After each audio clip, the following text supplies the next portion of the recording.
Good evening. Thank you. Thank you. Thank you. Welcome to tonight's meeting, first meeting of the new school year. Vanessa, please call the roll.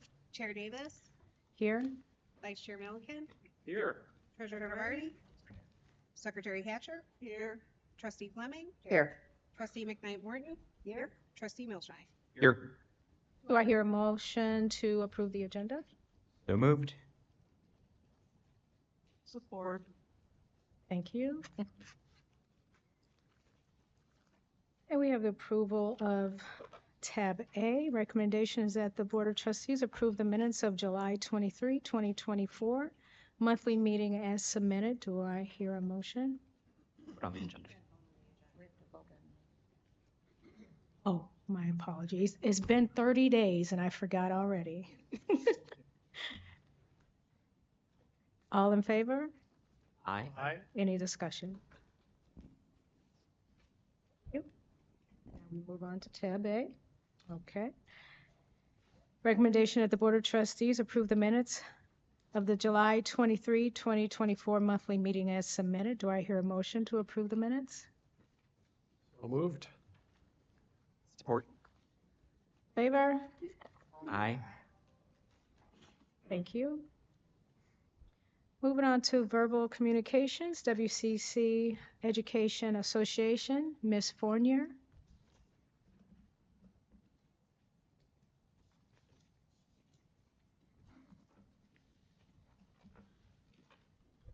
Good evening. We're excited to be back in the groove with the end of September just around the corner. Ooh. See if this works. It's exciting to see campus filled with students and the energy that they bring, and the faculty are working hard in and out of the classroom to meet the students' needs. The last time we were together, the faculty had concerns regarding the Canvas migration timeline, developmental education reform, and the testing center use for our online students. I'm happy to say that after several productive conversations between the administration and faculty, the college agreed to delay the rollout of Canvas in winter 2025, and instead will run a much larger pilot in winter and make the permanent move to Canvas in spring/summer 2025. We are thankful for the thoughtful discussions that we had with Dr. Tucker to meet the needs of both faculty and students during this transition. We're also happy to report that the testing center is allowing our Calculus 1, 2, and 3 students to conduct their testing on campus. Although this is a great start, all of our online students should be able to access all of the services on WCC's campus. This is an access issue for our online students, and I hope the administration will reconsider the use of campus services for all of our students in order to support student success. Another area of concern continues to be developmental education reform that the college is requiring of faculty in English and math. As a community college, we should be finding a balance between state standards and our role as an open institution supporting all members of our community.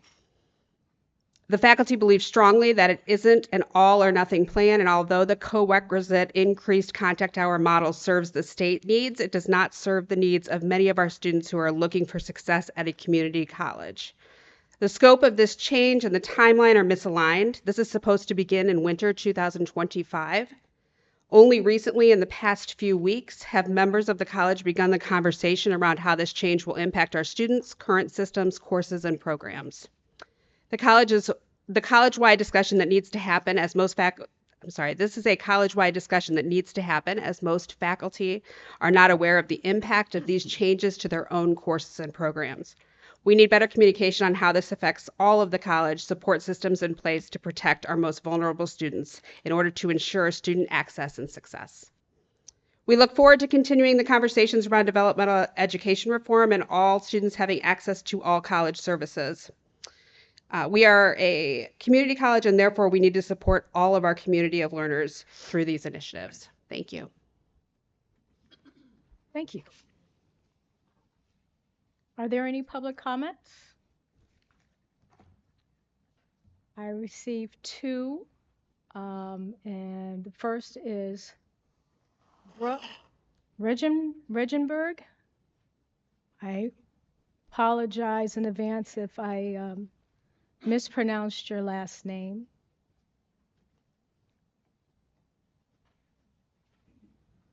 Thank you for approaching the podium. You have 3 minutes, please. Thank you. Hi.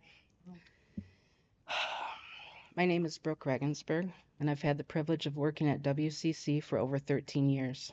Most of that time was spent in the Bailey Library. Public service has always been a passion of mine, and working here has allowed me to help others. However, last August, the retirement of our executive director led to the appointment of an interim director, who unfortunately created a toxic and hostile environment. The atmosphere became one of bullying, harassment, and intimidation, not just towards me, but also my colleagues and our student workers. At first, I hesitated to report the situation, fearing retaliation. I managed to endure much of the behavior, but seeing others suffer pushed me to act.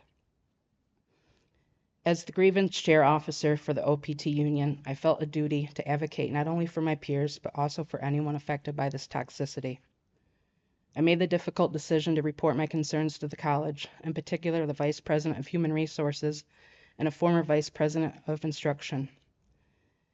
Sadly, my reporting of events in the library led to the feared outcome, retaliation. My personal property was damaged, and my access to job-related software was restricted, among other incidents of bullying and harassment. Despite raising my concerns with the college multiple times, this person would remain the interim executive director for 270 days. After 6 long months, I made the tough decision to leave the library, a place that was my professional home. Please note that HR did not offer me a transfer or a solution. Leaving was a decision I made for myself, for my own well-being. One of the most disheartening realizations during this nightmare was that the college lacks any clear policy on bullying or harassment. The Vice President of Human Resources told me that no action could be taken because no policies had been broken. Even though my concerns were heard, the harassment continued unchecked. I filed an official complaint February 12, 2024, and yet again, Human Resources dismissed my complaint and even made the remark, and I quote, "What are you trying to accomplish here? Because it sounds like you want her fired." I then realized that Human Resources was not going to support me, as if the trauma I had endured was invalid. It was implied that I was the one causing issues and that my coworkers and I were ganging up on this person. Yet, it's been 385 days since I first reported these concerns to the college and 226 days since my official complaint. During the interim director's tenure, more than half of the staff who reported to her either quit, transferred, or were fired. Last month, I inquired about my complaint with the Chief Labor Relations Officer, and I was told 187 days after I filed my complaint, no one I named as a witness had been contacted. He would start interviewing witnesses within the next week. Throughout this process, only one administrator, Dr. Tucker, validated my experience and actively advocated on my behalf. Unfortunately, many others within the administration had dismissed or downplayed what occurred, despite evidence and admissions of wrongdoing. Although I was notified of a resolution just over 2 hours ago, there are still no guidelines on bullying and harassment in WCC. I share my story tonight because I believe it's important to speak out. I hope it encourages others facing similar challenges to come forward. I urge the college to address the gaps in its policies and establish clear guidelines on bullying and harassment. As it stands, the complaint remains unresolved, and my trauma lingers. Thank you for your time. Thank you.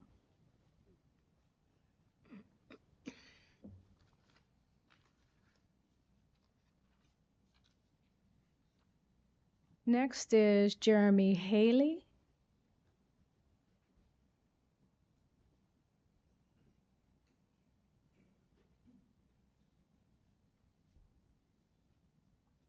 If you can give me a moment, okay? Oh, that's fine.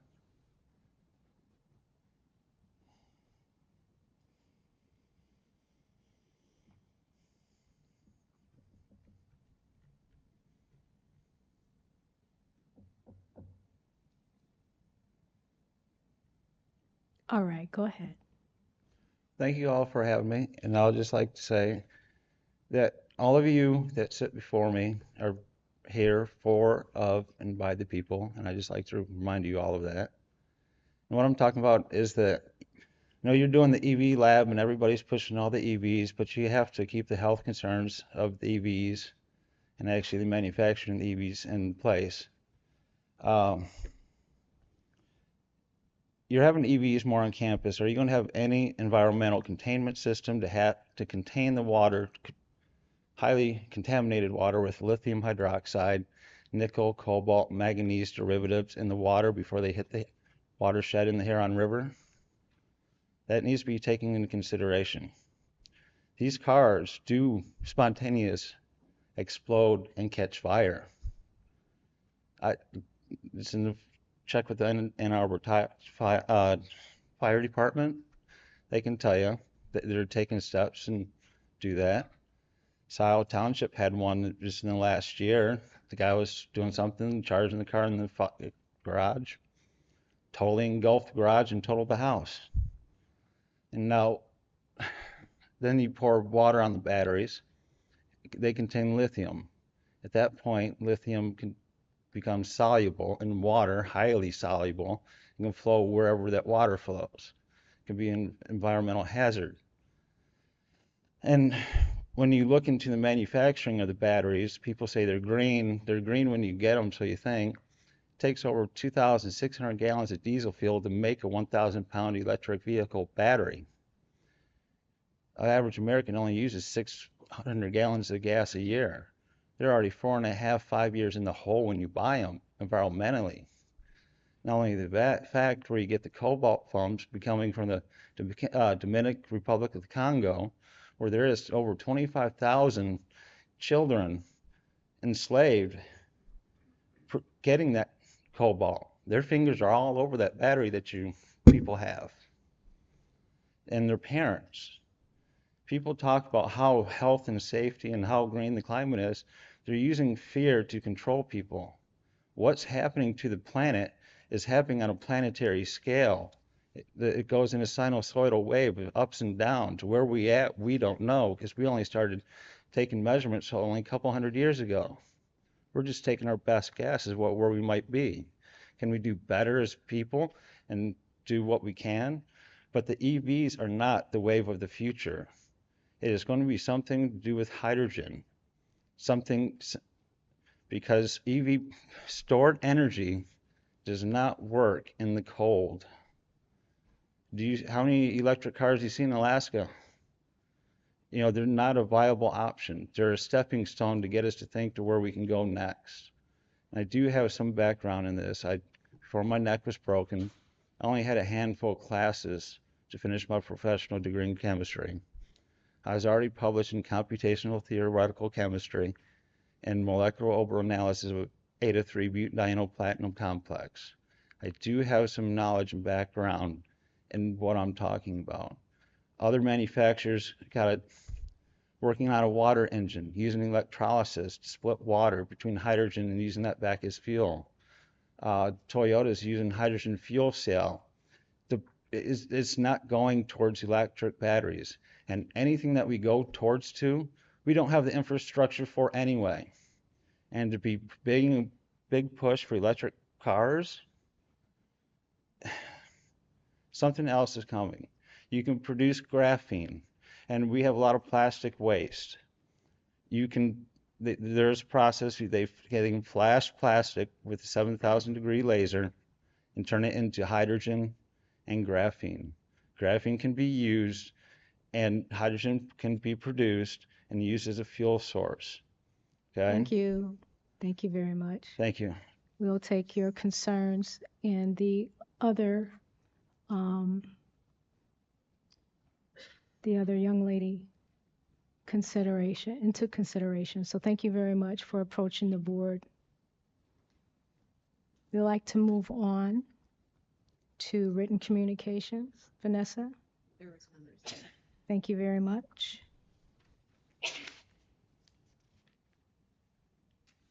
Moving on to special reports. Executive Director Morrison.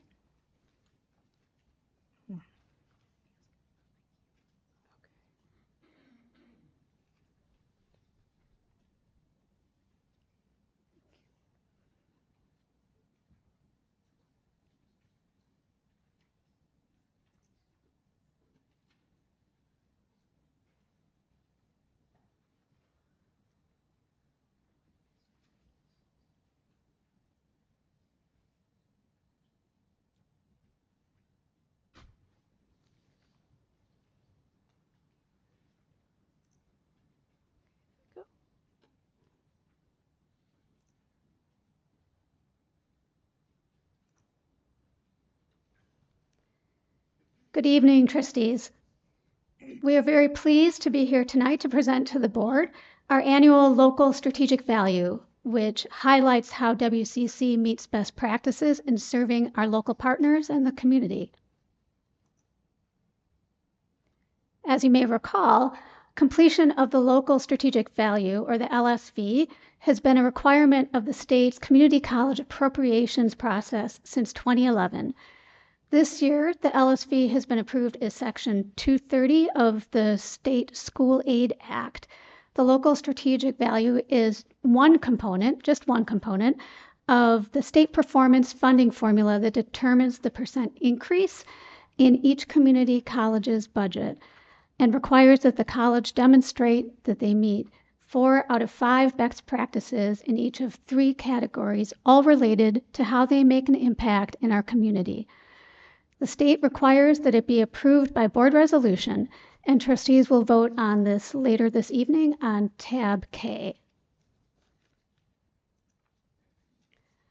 And as a reminder about the funding formula breakdown, we have this chart on the screen, and the allocations include 30% for sustainability, which is proportional to the prior year's base appropriation.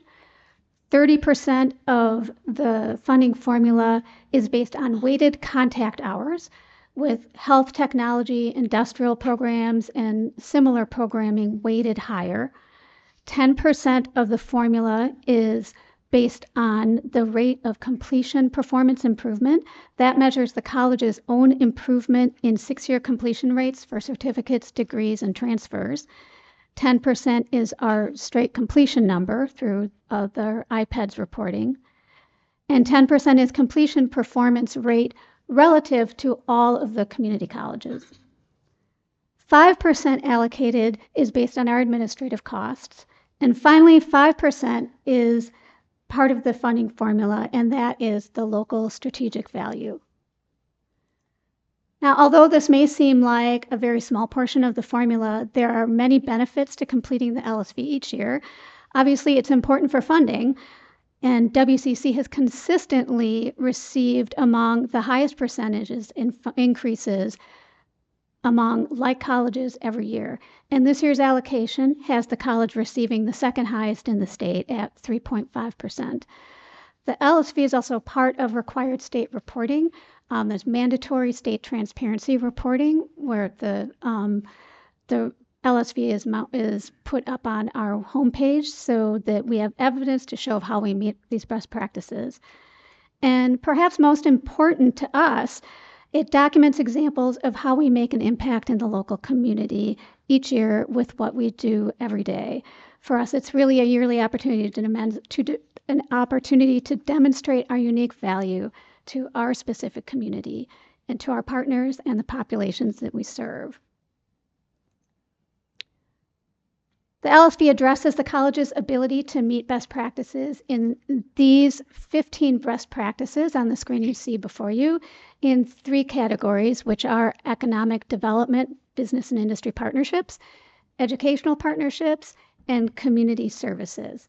And you will find a copy of the LSV in your packet that is highlighted with anything that has been updated specifically or new in roughly the last year. And the copy that goes to the state will not have those things highlighted, but that's so that you have a record of, what is new, what is highlighted from past years, and what is kind of sustained. And now I'd like to call out VP Tucker, Provost Blakey, Vice President Marusi, and Vice President Barnes, and they will be sharing some of the highlights of the best practices for this year.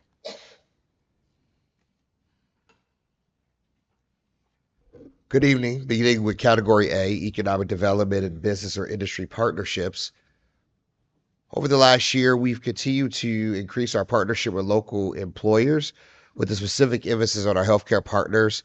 You'll see that we've continued our Pharmacy Tech and Foundation of Care Bootcamp, which are 2 to 10-week, very short-term, fast-track training programs that get individuals the requisite skills to get out into the field.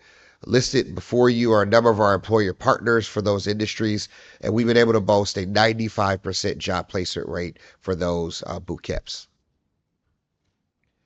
In addition, we've added 70 apprentices that are currently either enrolled or recently completed their certificate or associate degree from multiple employer partners. And as an extension of our apprenticeship work, we have the first at the college and with Toyota and Subaru of Ann Arbor, where we're serving as an intermediary, an educational intermediary in their first registered apprenticeship program, knowing that dealers are continuing to have issues finding skilled technicians. With a partnership with Michigan Works, WISD, Michigan Leo, and ABC Talent, we hosted the Youth Apprenticeship Week kickoff here on campus, which featured a panel of youth in our community that are a part of youth apprenticeships, and also allowed for students from various K-12 districts to come and to learn about how they could too become part of youth apprenticeships that are available in Washtenaw County. Our FAME program, which we started now 3 years ago, we have entered our second cohort this year and expanded our employer partners. Toyota continues to be an anchor partner, hiring about 50% of the cohort. And Novi, Prediction, Lomar Machine and Tool, and a few others across our county have also signed on. And this is the program in which students are able to go to work for 3 days out of the week, go to school for 2 days out of the week, and learn and earn a wage that is commensurate with their ability to take care of their household expenses, but also fund their entire bill here at the college. We've continued to work with the CCAT grant, and this is CCAT 2.0 to support ATC mobility programs and partners. And we were the hosts of the CCAT Global Symposium with the University of Michigan in 2024, 400 attendees, tours, connectivity demonstrations, in-vehicle demonstrations, along with sensors, camera, and the presidential remarks.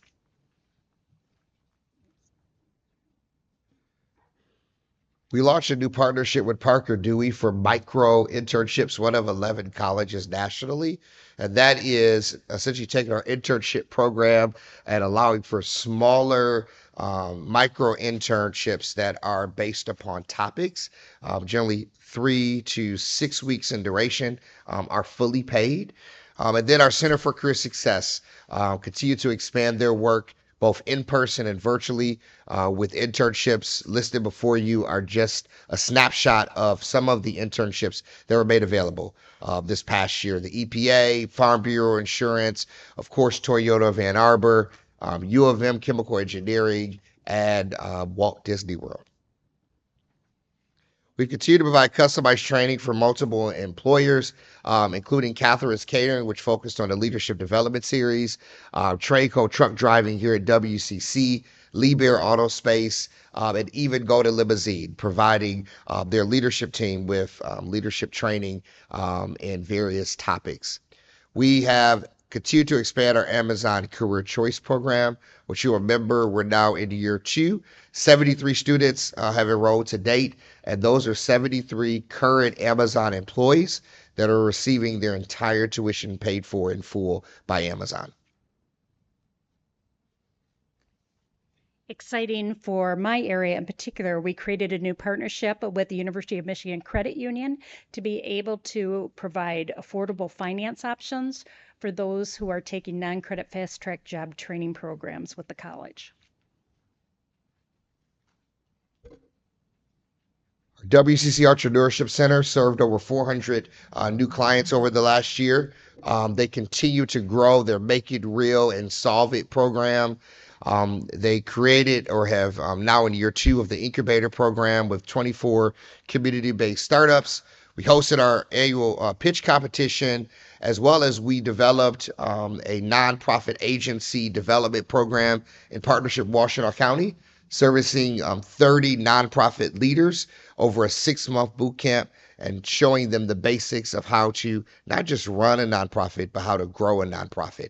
And then received funding for our new tech ecosystem development project.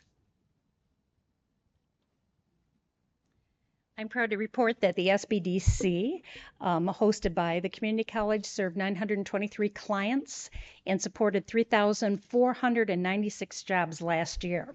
Clients opened 66 new businesses, creating 153 jobs over 6 counties. Businesses impacted were 37% people of color and 56% women-owned, and it resulted in $60.6 million in capital formation for the area. WCC also continues to offer options for accelerated and stackable programs with 5 programs in business management, IT, supply chain, HR, and entrepreneurship. WCC also offers 30 non-credit fast-track job training programs and offerings leading to business industry certification.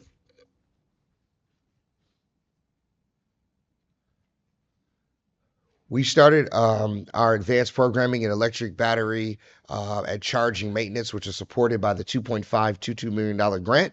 Launched 2 academic programs, 2 EV certificates, and a new EV technician concentration embedded within our Transportation Technologies Associate's degree, and are currently continuing our development of our EV battery lab. Continue to showcase our Advanced Transportation Center now for, I believe, just for the information for the board, we do work alongside the fire marshal through this whole EV lab construction process. Yes, we actually have a meeting tomorrow morning, 8 o'clock, to discuss that. And we have had an outside firm provide us with the standards, and have had multiple conversations, including one in the morning, regarding the standards that we're developing that are alignment with what they want, but also keep our students, our faculty, and our community safe. Is that something that is shareable with the board, of what the fire marshal will mention in the meeting? Once we get the plan finalized, I believe that's something that, of course, will be a public document. It's still kind of under lock and key because there's a back and forth with Understandable. the marshal and the township. But definitely once we have those standards, that'll be public, because those standards for the space will also include safety standards Okay. that we will probably be able to adopt, not just in the EV lab, but across multiple labs within OE. Oh, thank you. Work in progress. Always. Excuse me. Our ATC has continued to be showcased across our region, not just in our county. A number of areas that we were represented, the North American International Auto Show, which some of the board was able to participate in, at a number of outreach and engagement events, including the new DTE Energy Community Ride Drive events. So the DTE is creating all of these ride or drive events to bring awareness and to reduce fear of the adoption of EVs. And they have asked us to actually create another event because we've been so successful, the most successful in terms of community engagement across all their counties. And of course, our equipment, because of the grant that we received, has now grown to a significant fleet of EVs, not just our one, but now 3 Ford Mach-E's, an F-150 Lightning, a Tesla Model 3, 2 of those, 2 Chevy Boats, a Ford Escape, and then, of course, we continue to have our mobile hacking cybersecurity workbench that is on display in our BE building. In corporate training and lifelong learning, we've developed approximately 24 online classes that are 24/7 format classes, and they're around the connected car, smart cities, and data management, including a data analyst technician course. In 2024, in the fall, for the first time this year, we have recruited Whitmore Lake High School, a teacher in the statistics area, to be able to take our online training in the data analytics portion and use it as enhanced instruction inside of their statistics classroom. So they'll be completing data analytics level 1 and 2. There are approximately 40 different students that will be completing those with the college.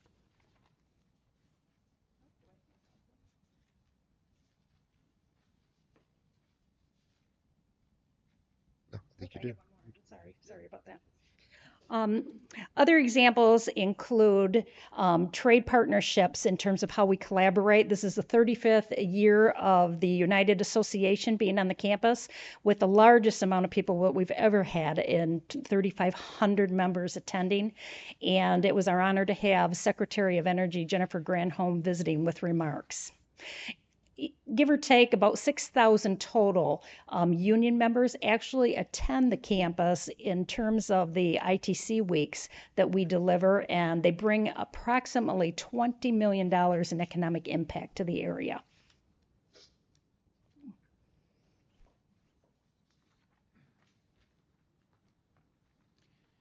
The college also continues to build out its infrastructure for public and fleet use. We've established, as the board approved in 2023, a green fund through which we're financing these activities. But we've just installed 8 new fleet EV chargers. If you go into the parking garage, you'll see there are 8 new chargers that are specifically for our fleet vehicles.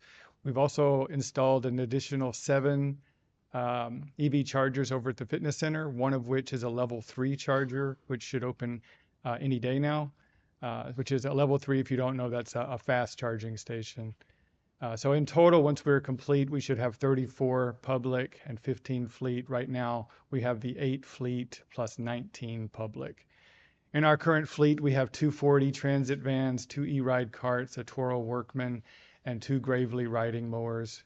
So as our internal combustion engine vehicles reach the end of their useful lives, we try to replace those with EVs.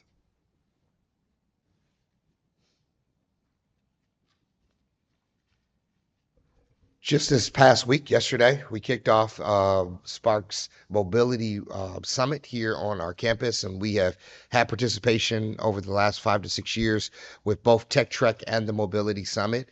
And as you'll notice, both President Balanca and the senior leadership team are continue to be represented across our community and our county on a number of agencies, whether those are public-private partnerships, government agencies, nonprofits, and industry work groups.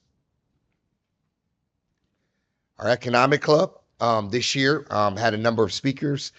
Glenn Stevens from Machado, Cedric Flowers, and H.J. Decker to talk about the grid from DTE, and then cybersecurity from David Bayan from Sensei.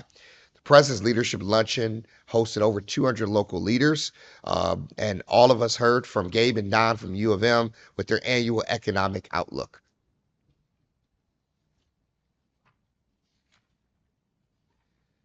Michigan Works, as you might remember, moved from Harriet Street to the Ellsworth Center, a more centralized location, and we have approximately 3,000 square feet in that location. And from 2023 fall to spring, May 2024, the Center for Career Success continues to be busy with over 1,300 appointments, reached over 1,150 students through classroom presentations. More than 200 students reported that they were hired. We know that number is much larger, but those that came back and said, hey, I got a job. And then, of course, because we are now a part of Handshake, the National Career Management System, we had a number of jobs that were posted, both jobs that we had employers come to us, as well as them being able to post directly from our website.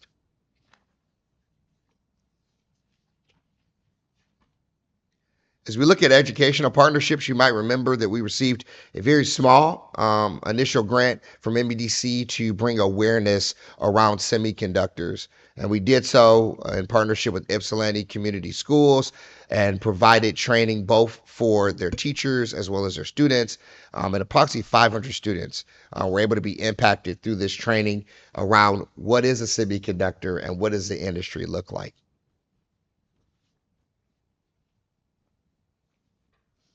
Aren't you tired of hearing his voice?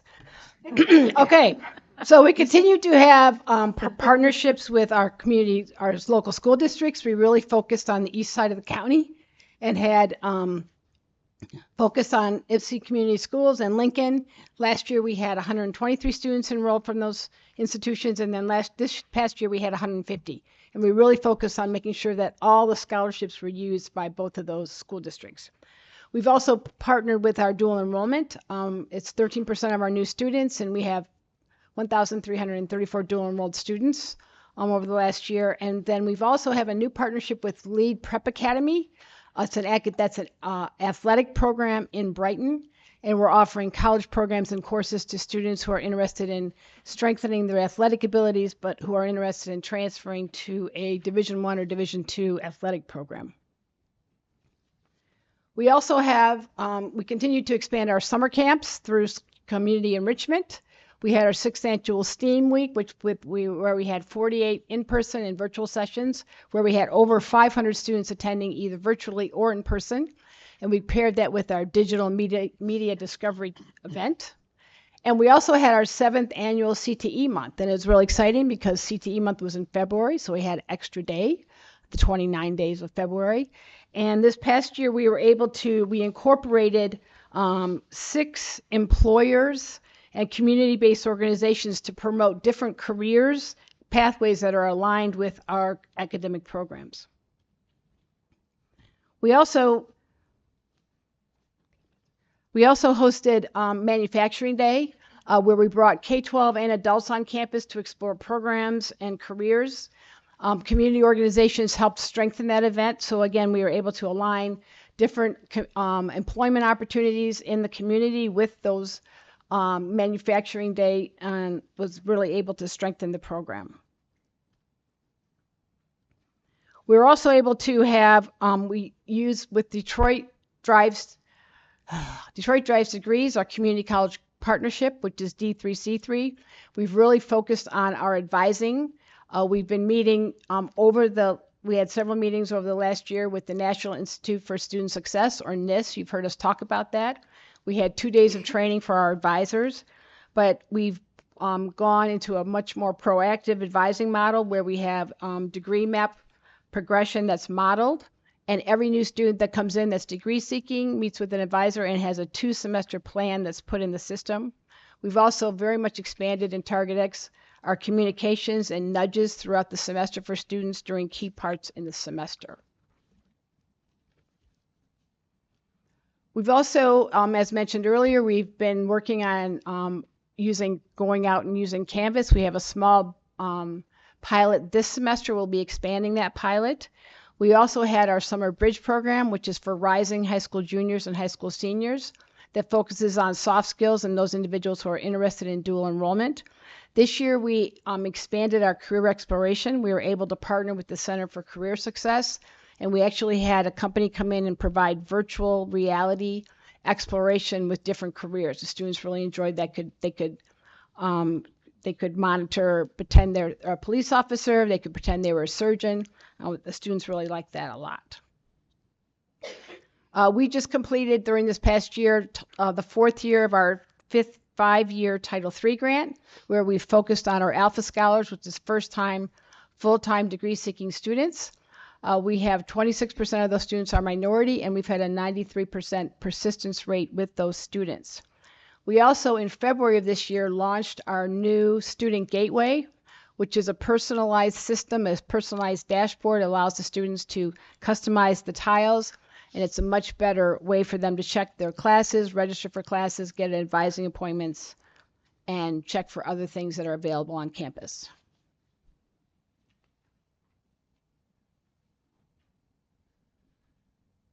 In addition to our work done with D3C3 here on campus, we continue to have our Advanced NC project, which, if you are reminded, it's serving both adults as well as dual enrolled students. Over the last year, we had 70 plus information sessions and events with community organizations, created a digital campaign targeting adults in the Ypsilanti area to encourage them to enroll in fall, supported over 100 YCS students taking the AccuPlacer assessment, and then, of course, hosted students at both Manufacturing Day and through multiple high school presentations. Our programming to promote adult to new and reentering adults, we are focusing on the state program with Reconnect. 4% of all the students who are signing up for Reconnect are with Washtenaw, but we're enrolling 6.4%. We continue to enroll more students than other colleges. We hosted our first ever Adult Learner Day, which focused on not only all the support services that we have for adults, but also all the scholarship programs that are now available through the state. And we offer also express registration several times during the year where it allows students to come in and complete all the enrollment steps in one step. We've been again awarded gold status as a vet-friendly institution, and we also earned for 23-24 military-friendly designation in our silver award, which is really good, all due to the good work of our staff in the Veteran Center. We serve over 500 veterans and family members throughout the year. We've also increased over the last year our OERs, our Open Educational Resources, which to date have saved students over $10.1 million in textbook cost since 2017. We've also launched what we call new Z degrees. Z degrees are degrees that the students can take entirely with no textbook cost. So OERs are now in place for 73 courses across campus and are used by over 7,500 students. We continue to promote and provide mental health and wellness services. You can see a number of things. We continue to do Mind Your Mental Health communications from counseling. Our WellTrack app provides 24/7 support. Our Protocol Center also provides immediate support for students 24/7, 365 days of the year. Our personal counseling appointments and our non-clinical management appointments with our counselors was up 25% over the prior year. We served over 400 students through classroom presentations, making students aware of all the mental health services that we provide. Our collegiate recovery program continues to provide good support for our students. It continues to meet weekly, even during breaks. We also offered naloxone training and distributed over 800 kits to students on campus. We also partnered with NAMI, which is our National Alliance on Mental Illness, and that provides facilitated support. And we also have having bi-monthly veteran support groups through the Veterans Center on campus. We've also, our STEM Scholars, with this is a grant program, we started out with 16 in 2018, and since 2019, we had 104 students successfully transferred to four-year institutions, and our cohort for this last year was 68 students. That cohort is 23% minority and 38% female. We've also, we had earlier this year a very extensive presentation on our HBCU partnerships, and we've expanded that partnership to now 7 HBCUs. And we've had for our HBCU day, we had over 400 high school students come and experience and be able to meet with representatives from across all of those institutions. We continue to have active partnerships with our university partners and four-year colleges. Currently, we have 76 transfer agreements, including 9 reverse transfer agreements and 62 agreements that allow for up to 75 or more credits to transfer, thus saving our WCC students a significant amount of money. This year, we're really excited about the Arizona State partnership that we signed through their My Path to Ask program, which offers not only support, guaranteed admission, but then also access to 400 online and in-person academic pathways at ASU. We were invited by the U of M Ross School of Business to present on zero emission vehicles to researchers.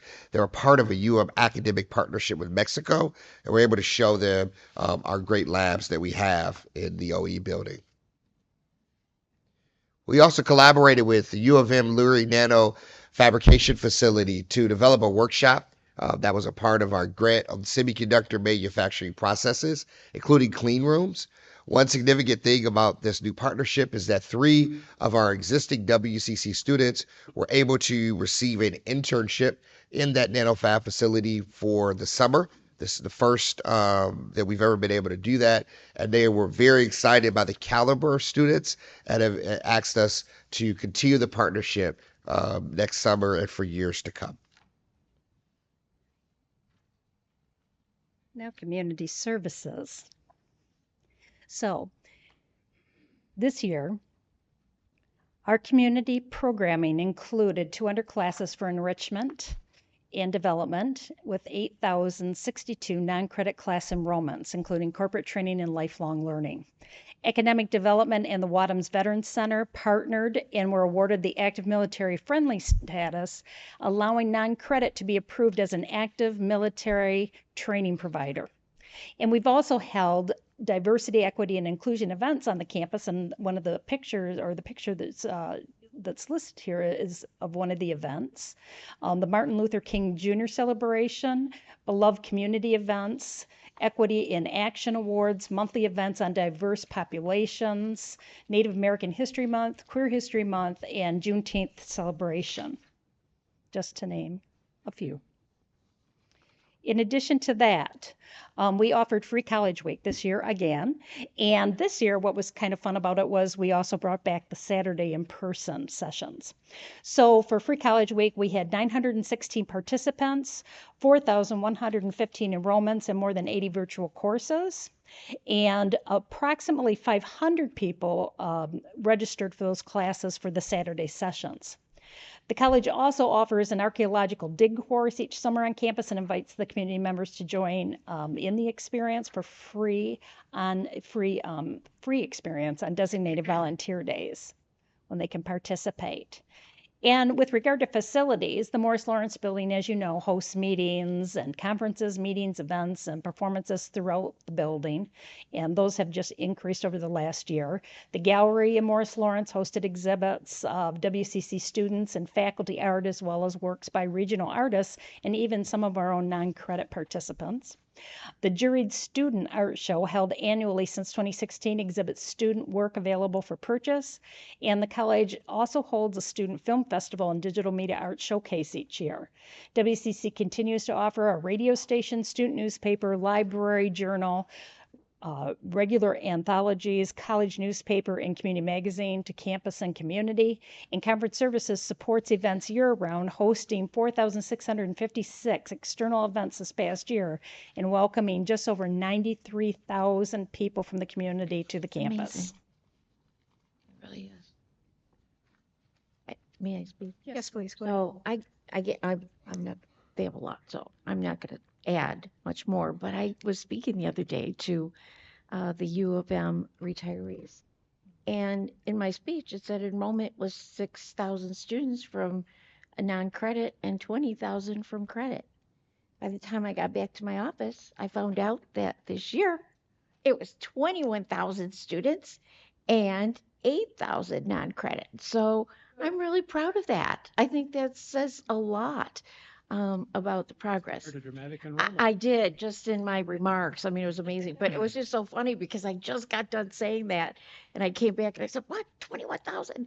So you'll learn more about that at another time, but That's good. I thought that was great. To promote health and wellness in our community, students and employees, we have the Health and Fitness Center, which has a capacity to serve about 7,000 community members. Right now, we're at about 5,600 members as of the spring, and that's 11% above where we were last year. We've been certified as a medical fitness facility, so with a referral from your doctor, they can help with your injury, your illness, and so forth to get you better quicker. And oftentimes those participants end up enrolling in our fitness center as well. The center also partners with the Wadhams Veterans Center to run the Murph Challenge, which we run every year, and it raises money for our veterans. President Blanco. Yes, the board, has specifically Trustee Milstein, we had a meeting where we discussed a strategic plan for the fitness center, and I just want you to know that Terry, VP Barnes, did, he and his team did develop a strategic plan for the fitness center. It's really very, very good. Rather than piecemeal a presentation to you of like, this is, because as you can imagine, it's money's involved, okay?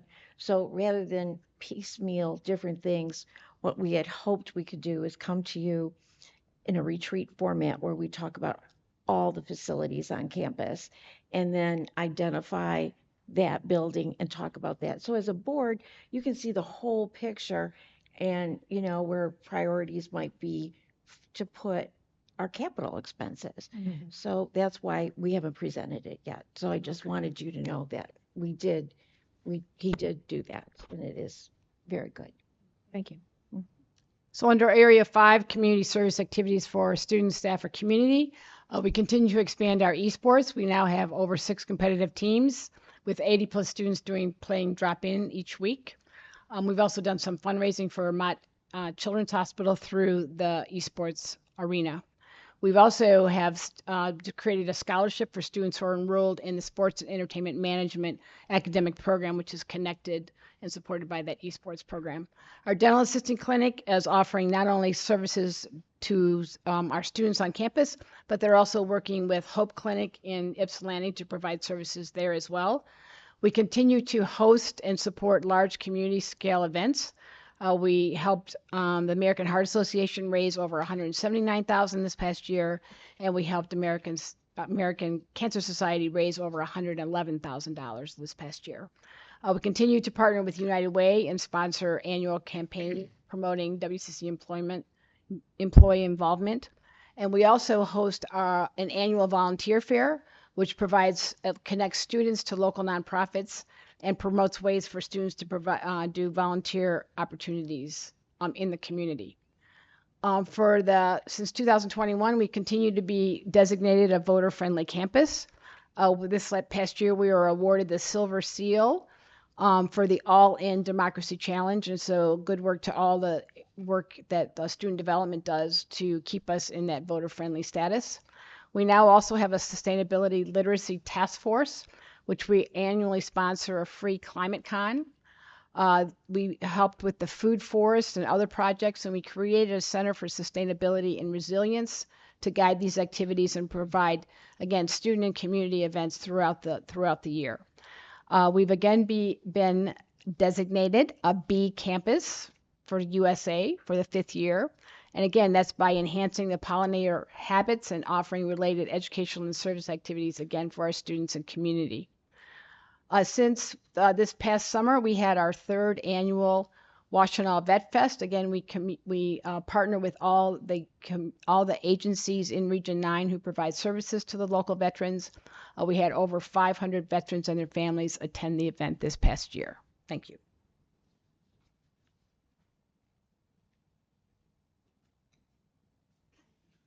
We're done. That's our report. We're done. Any questions? Yes. Trustee Milliken. I have a question before you go away. We talked about the fundraising events that we've held here at the college and how they've been successful. How have they been impacted by the extensive renovations and upgrading that we did of this facility? Are they beating the doors down to be here now, or is this just business as usual? That would be Michelle about what's going on here. We've actually increased considerably over the last year in terms of new businesses, adding probably anywhere from 5 to 8, I want to say, in a given month. And so our Tuesday through the Tuesday through Thursday time slots are really starting to fill up. So that's been all great news and very, very well received. The college is very well received, especially this building. But I can tell you they love the art exhibit area. People constantly, for the various events, go through that art exhibit area and just love to see the work that people are doing here at the college. Mm-hmm. The Ollie lectures are back here. Yes. Yes, and you know, that one's kind of fun because they really don't like the parking at the University of Michigan. So we've got the University of Michigan Ollie Center here. Yes. And what is the Ollie Center? It's Osher Lifelong Learning. Okay. University of Michigan. Mm. Thank you. Trustee Hatcher? I think when I first saw this Microphone, Ruth. when I first saw this report years ago, I asked for more numbers of students doing various things, and I see a lot more actual numbers of students participating. Could we do that for transfer students to various universities? I mean, it's mentioned here, but it doesn't say whether one student transferred or 50 students transferred. I think that might be an impressive number of students to add. I'm always looking for the numbers, how many people are affected by this.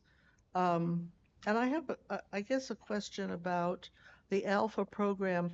That 1.4 million is for a couple of years, or? It was for 5 years. For 5 years, and it's affecting 150 students so far? That Well, it's affecting more than that. But Okay. those students, the Alpha Scholars, it's only for first-time, Yeah. full-time degree seeking, and it's to increase our graduation rate, which we have done. Mm-hmm. But the services that we develop through Alpha Scholars, they're also getting workshops and special coach support. And so they have special sessions throughout the year. But the programs that we develop for Alpha Scholars are also available to all degree seeking students. That would be good to put in there. Okay. That it's, it's not, it looks like, there's a $1.4 million devoted to 150 students, which is a little much. So having it dispersed and shown how it's used might be more persuasive. Although, we can't persuade too much more than this. We're pretty perfect, actually. Pretty perfect. Trustee Milstein? Okay. Two clarifying questions of things that I didn't know. SBDC, Greater Washtenaw County. I don't remember what slide that's on. What? Got it. Thank you. And then for Provost Blakey, what is 93% persistence rate? What is persistence? They're persistent from the fall semester to the winter semester. Got it. Thank you. Anyone else? Thank you very much. That was very well put together.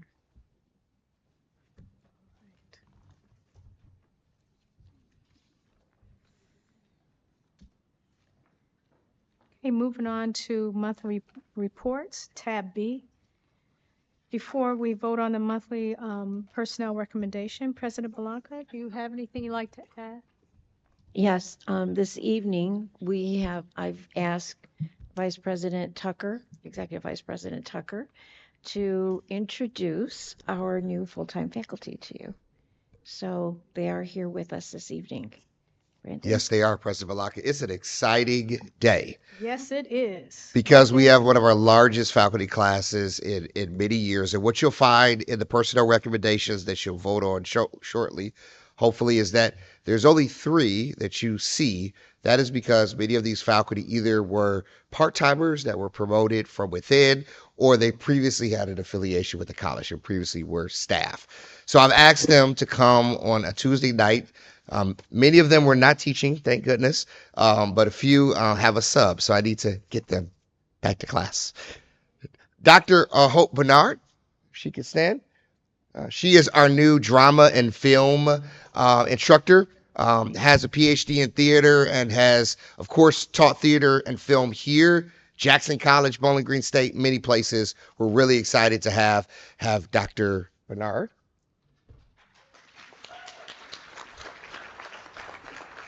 We have a very lively new faculty academy every Friday. Dan Sislow, he is our new technician in our Transportation Technologies department, has a lot of automotive experience. I think he's there. But also a unique thing about Dan is that he's currently pursuing a secondary special ed degree at Eastern Michigan University. Now, we asked him in the interview, okay, are you going to leave us? He's committed to working with students, but that was the first path he found at Eastern, and he wants to stick with that. So, Dan, we're excited to have Dan. Alex Clinthorne, our new art instructor. There's Alex. As you'll notice, he is highly skilled, not just a Master of Fine Arts, but has held a number of artist residencies in Iceland, China, Japan, Malaysia, Indonesia, and across the U.S. And Alex was our 10th full-time faculty with the retirement, but he came in and really took our student art show to the next level. So, Alex, welcome.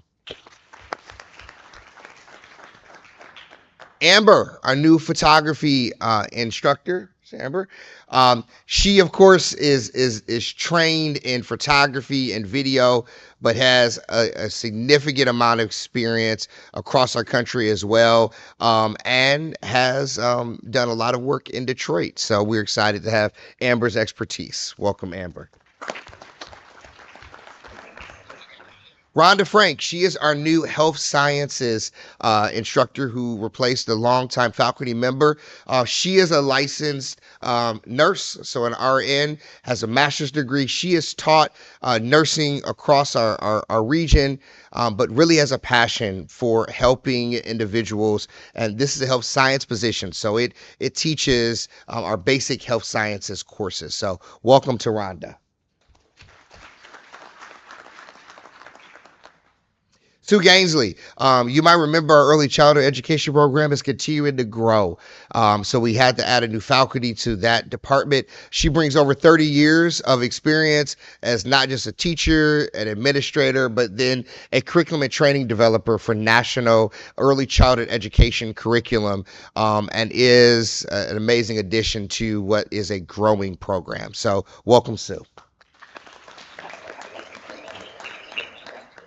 Dr. K. Graves, he has been an adjunct and taught in many different places across Ohio. He has traveled and now is a Michigan resident. But one unique thing about Dr. K was that he has not just taught in the humanities, but also led diversity, equity, and inclusion programs in the nonprofit sector as a leader. So really excited to have Dr. K come, and now it makes Michigan his home. Olivia Harden is our new English as a second language instructor, has over 15 years of teaching experience, not just at WCC, but also at the Michigan Language Center, and is extremely passionate about helping our students be able to learn English as a second language. So Olivia, welcome. Andrew is our new full-time faculty member, teaching faculty in transportation technologies, has a diverse experience in automotive. But one unique thing about Andrew is that if you have a BMW or a Ford vehicle, he is your guy. He is a BMW master technician. So we're really excited to have Andrew to our transportation technologies team. As we all know, Dr. Marvin retired, our exercise science to the moon. We are carrying on his passion for health and wellness. Patrick is coming to us with a master's degree in exercise physiology, has taught a number of exercise science courses, but also A&P, and has had experience in the cadaver lab at both WCC, EMU, and even MSU. So we're really excited that he is an exercise physiologist by training. And he is going to take us to the moon. So we're excited. Welcome, Patrick. Kid Lewis is our new full-time faculty member in Transportation Technologies. Kid has a unique story in the fact that Hurricane Katrina displaced Kid, and he went online and he found that he could go to WCC.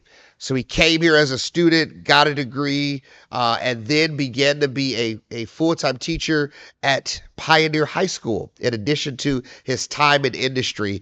And Kid felt the urge to come back to be able to serve at the place that he says gave him so much when he was transitioning in his life. So welcome home as a professional faculty member, Kid. Topher Mayo is our new health science simulation technician. As you know, our health sciences program have continued to grow, and we needed to add a resource to ensure that all of our programs had access to simulation. He previously was at Trinity Oakland, serving as a sim coordinator, has a years of experience in the clinical environment, and actually right before COVID or during COVID was a part-time technician in our sim lab. So we're really excited to be able to bring Dr. Topher back, and excited to have his experience. So welcome. Elise, she is our full-time faculty in nursing. She has been with the college part-time since 2017, but had a number of clinical experiences and other faculty experiences outside of the college. Went to Michigan State. We don't hold that against her. And then got her master's degree from Ferris State. So, Elise, we're excited to have you. Adam Robinson is our new English instructor. He came to us from Ivy Tech in Indiana, and has experience in teaching developmental education, as well as helped Ivy Tech with their transition to co-requisite education. So really excited to have Adam on the team, and I know that he's been a welcome addition to our English department. So welcome, Adam. And that is all. 14 new faculty members, and we're excited to have them. Wow, this is really exciting. Thank you, Dr. Tucker, for bringing the faculty in to be introduced to the board. I would like to say personally, I'm so excited to see the wealth of talent that this school can attract, because that means so much to the success of our students. And I appreciate you faculty that took a chance on us, whether you were with us in the past or not, but there was something about WCC that struck a chord with you. I appreciate you coming here. Stay as long as you like, hopefully forever. 30 years. 30 years, there you go. But seriously, thank you so much. I'm so happy to see you. I would like to speak on behalf of the board. If someone else has something different, I'll let them speak. But thank you again. One I did meet already, Dr. Hope, beautiful person, and Dr. Graves, beautiful person. I would love to be able to chat with you all after the meeting just to get to know you a little bit more, but thank you again. So we'll move on. Where's my thing? Yes, that's what I was saying. Let's move on. So the recommendation for tab B is that the Board of Trustees approve the personnel recommendation as submitted. Do I hear a motion? Any discussion? All in favor? Aye. Thank you. Hey, tab C is the financial reports, year-end, June 2024. Before we vote on the financial reports, VP Barnes, is there anything you'd like to add? Yes. So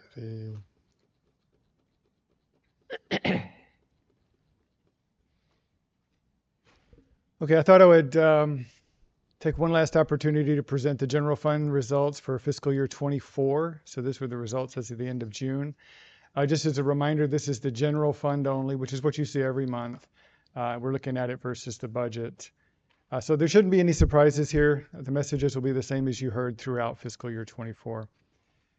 For the spring tuition, we did finish up, you can see here, by 188,000. We were up in enrollment by 2.3%. And not only that, but there were more classes before July 1 than we had expected. So we have to divide the spring-summer semester between fiscal year 24 and fiscal year 25 because the fiscal year ends on June 30th. So in total, tuition and fees for the year ended up at 1.1 million favorable. Local property taxes, pretty much right on. A little bit over, just due to some less refunds than we were expecting. State appropriations, we did very well, as you know, throughout the year. We had the highest performance increase of any community college in Michigan. Plus, we had much more LCSA, or the personal property tax reimbursement, than we were expecting. Trade partnerships, as you saw in an earlier presentation, we had a lot of trades here on campus. Scopes were large, and therefore that was also ahead of budget. Investment income, interest rates remained high throughout fiscal year 24. In addition to that, and you'll see later, we did invest more in our long-term bonds at very favorable rates, which also helped get our interest income high. And in terms of our auxiliary activities, the conference services have been doing very well, as VP Marusi mentioned. The conference services is a large part of that 1.1 million in auxiliary activities favorability that you see there. So in total revenue up about $8 million for the year versus the budget. In terms of expenditures were favorable by 4.4 million. Roughly half of that is due to personnel, and roughly half of that is due to non-personnel. So when I say personnel, it could be vacancies, for example. We also have assumptions that we make in the budget in terms of fringe benefits. We always are conservative. When we have a new employee, we assume they're going to take certain benefits. And we have some favorability because of attrition and so forth. In terms of the non-personnel related items, there was some conference travel that wasn't used. There were some contingencies that weren't used. And there was also some contracts that we had expected to sign earlier in the year that were signed later, and therefore the cost was less for the fiscal year. In terms of, as you'll remember, in June, the board approved a $10 million transfer to the plant fund. That's to fund our upcoming capital projects. So you see that here, this negative 10 million. So that was not in our original budget, but because of the favorability above, we were able to pre-fund that capital spending, which is why here at the very bottom, you can see we ended the year with about a $3 million surplus.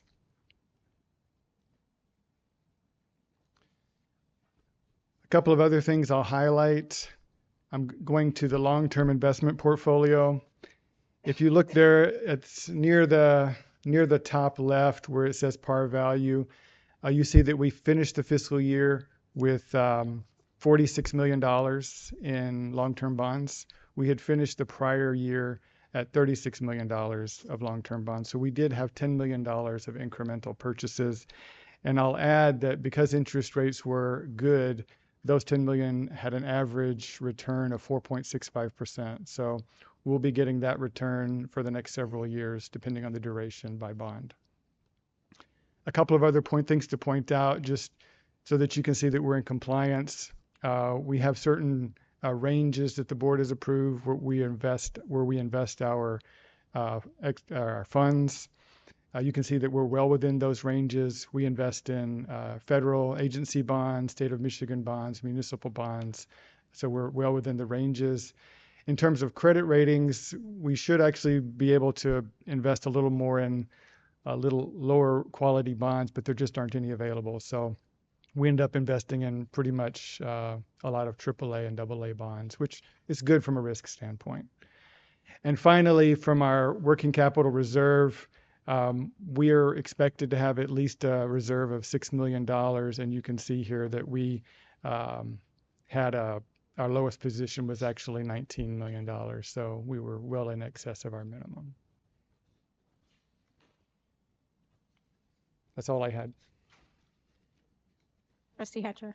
I probably should have asked this to the HR report, but so in June there were 45 vacancies full-time, and we've got this incredible class of new faculty and also new staff.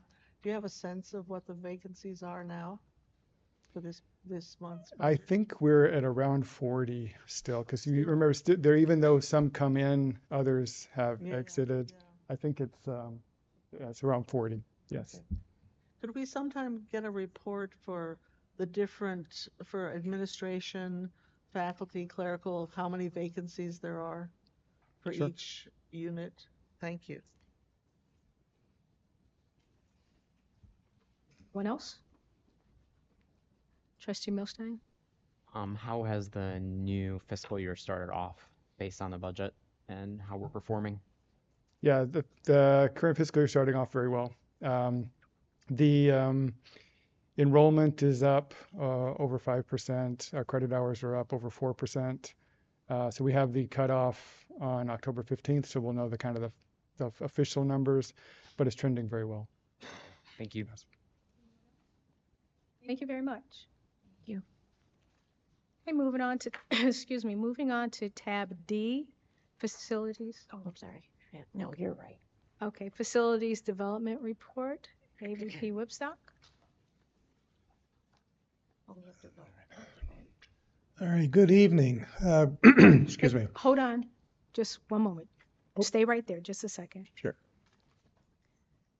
The recommendation is that the Board of Trustees receive the financial reports year-end June 2024 as follows: General Fund, Capital Fund, and combined schedule of investments, all funds as submitted.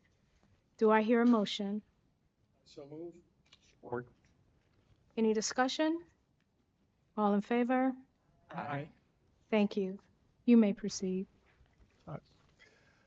Facilities Development Report, the capital project updates. One we'll be presenting tonight is the shipping receiving building renovation and the campus-wide camera upgrade project. Let you know that all the cabling has been pulled in the buildings, servers installed, and we're starting to install the cameras in the buildings.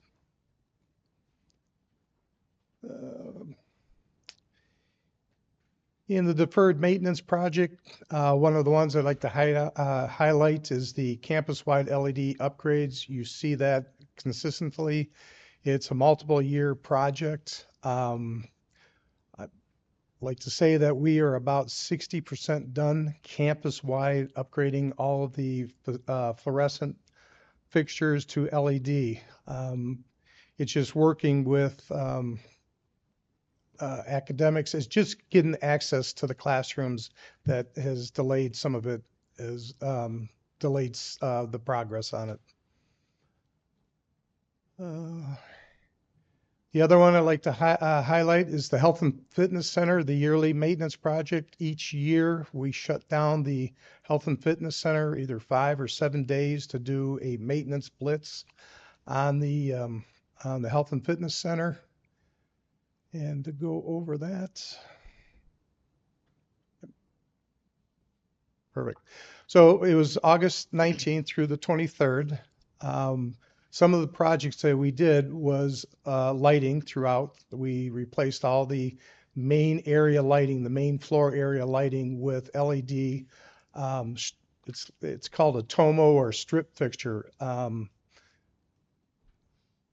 To me, it gives a lot better light, not only down, but also up. That way you don't feel like you're in a cave. So it actually distributes the lighting better. We did on the main floor. The second floor up in the exercise area, we put the same type of lighting in.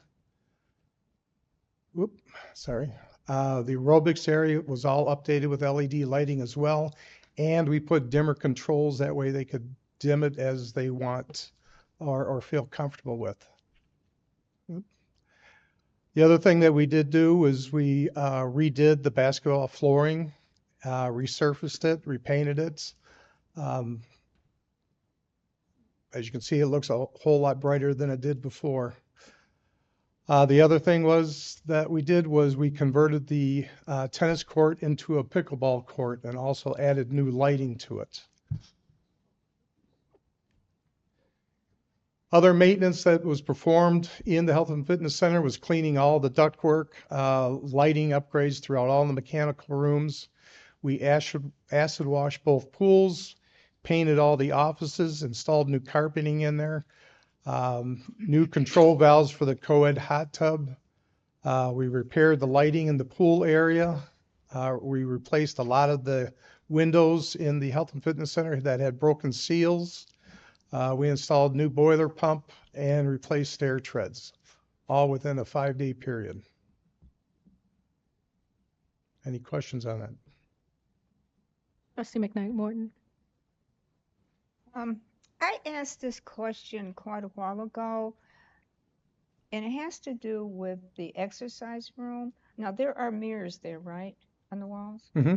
Okay, but my question is about, are there any grab bars or handlebars so that if they're on the floor and there's older people, that they can grab a hold of to lift themselves up?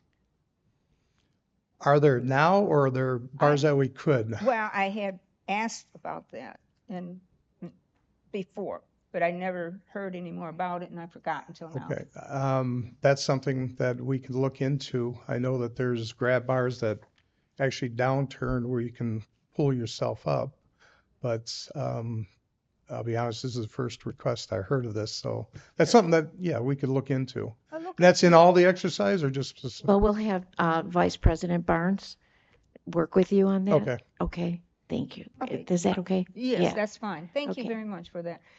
Okay. Trustee Hatcher? I just have what's a VFD? Variable frequency drive, what it does, What's that? I'm very, Yes. it's, Now I know. I know what a chiller is, so now I know what BFD is. Thank you. yeah, what it does is it regulates the power of a motor so you can actually slow it down in order to save energy. I have a question regarding lockers. Have those ever been um, replaced, refurbished, specifically like the locks on the lockers? You had a question? I have the I mean, answer. Okay, I was gonna say, that, that is part of the, That's part of that's part of this? yes, the Strategic. renovation. Awesome. I'm good.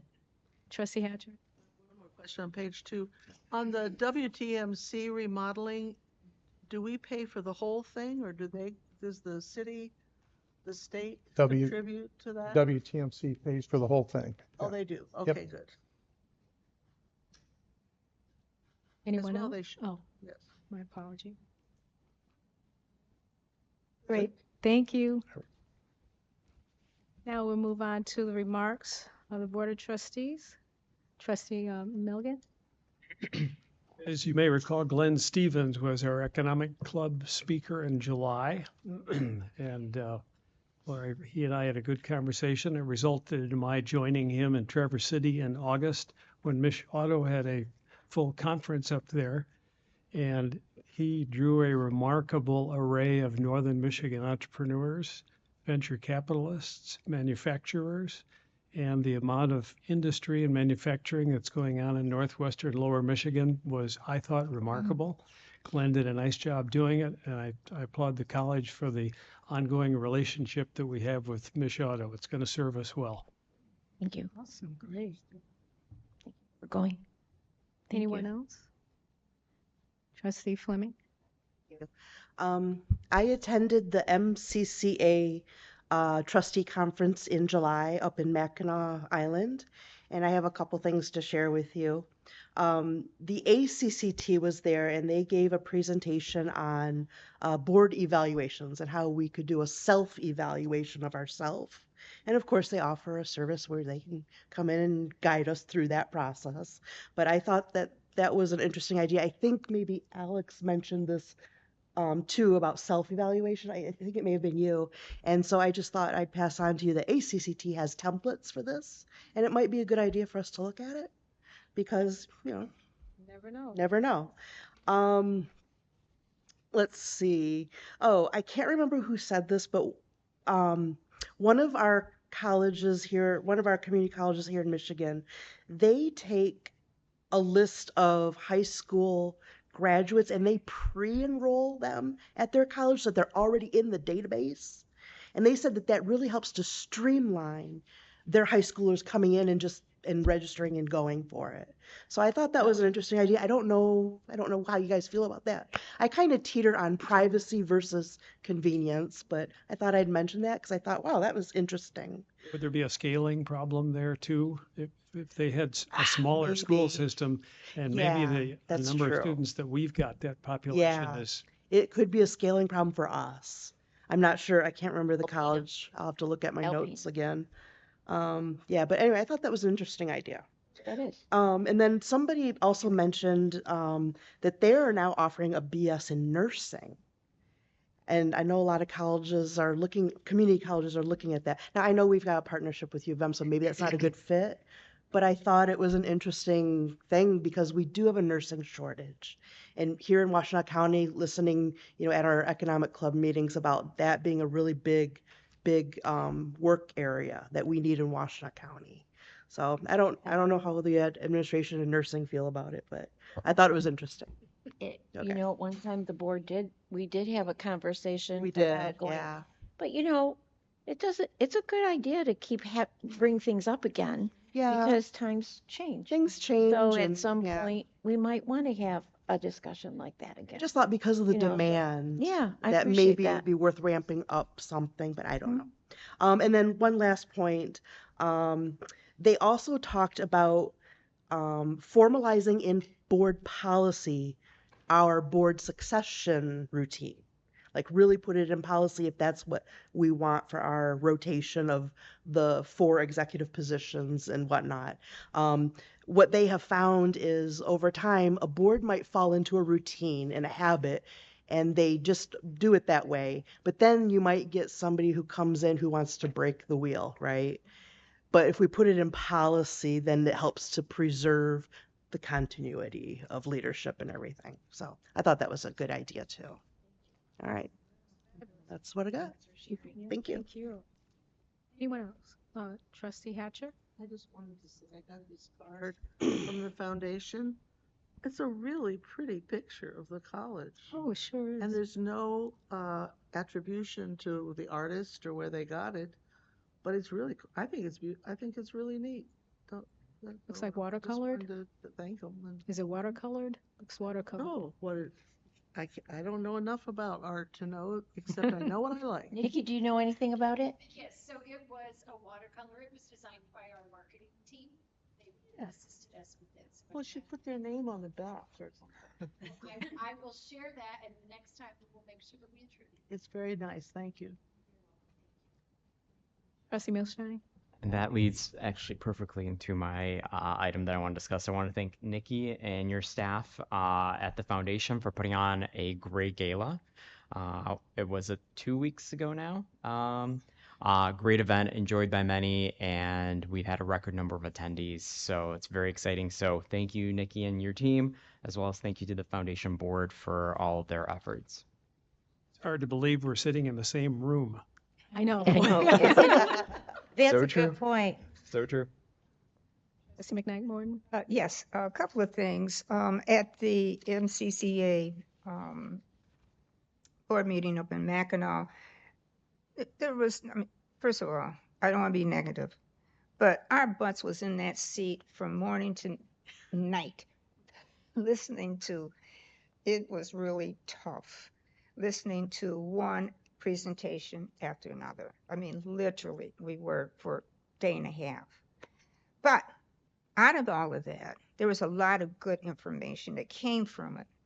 And one of the things that really struck me, and I had to talk to the presenter afterwards, her name is Doreen Larson, and she talked about mainly about how colleges, populations change and what we need to do with the economy and that type of thing. But one of the things that struck me was how she was referencing that the DEI, whoever's in charge of the DEI, needs to be able to have a total open mind of what the future looks like and how to change it so that DEI is not stale and stagnant in your community and at the college. What we need to do, whoever the director is that the DEI person needs to start looking outside of where they're at. And look at other communities, other colleges, and how they're doing their DEI programs. Be more progressive, more, what I want to say, there's another word I want to say, but more progressive in their deliverance of what DEI means. One of the things that I really liked about this program is that even though we had that many people talking, it gave us the ability to listen to different varying ideas of what each college is doing, because we do one thing and some of the colleges do another, but a lot of them are just like totally out of, like Christina said, they're totally doing different things that we're not doing yet. And so this is an opportunity for us to start looking outside of our realm, our global here, and look at what other institutions are doing so that we can progress even further with our students. How do we recruit students? How do we keep the students? How do we recruit new faculty? How do we retain faculty? Because people been here for a long time, 37, 57, 60 years or something. I'm just throwing it out there, but it's a long time. So that was really good. And then we had it was kind of funny. There was this person from Mississippi, and she was very dynamic. Her name was Chandra Scott, and I'm sorry, Mississippi, Alabama, and it's called Alabama Possible. And she talked about pretty much what I'm saying now, that community colleges are the catalyst for community vitality. We are the community, but we serve the community. And they look at us of what we can offer them.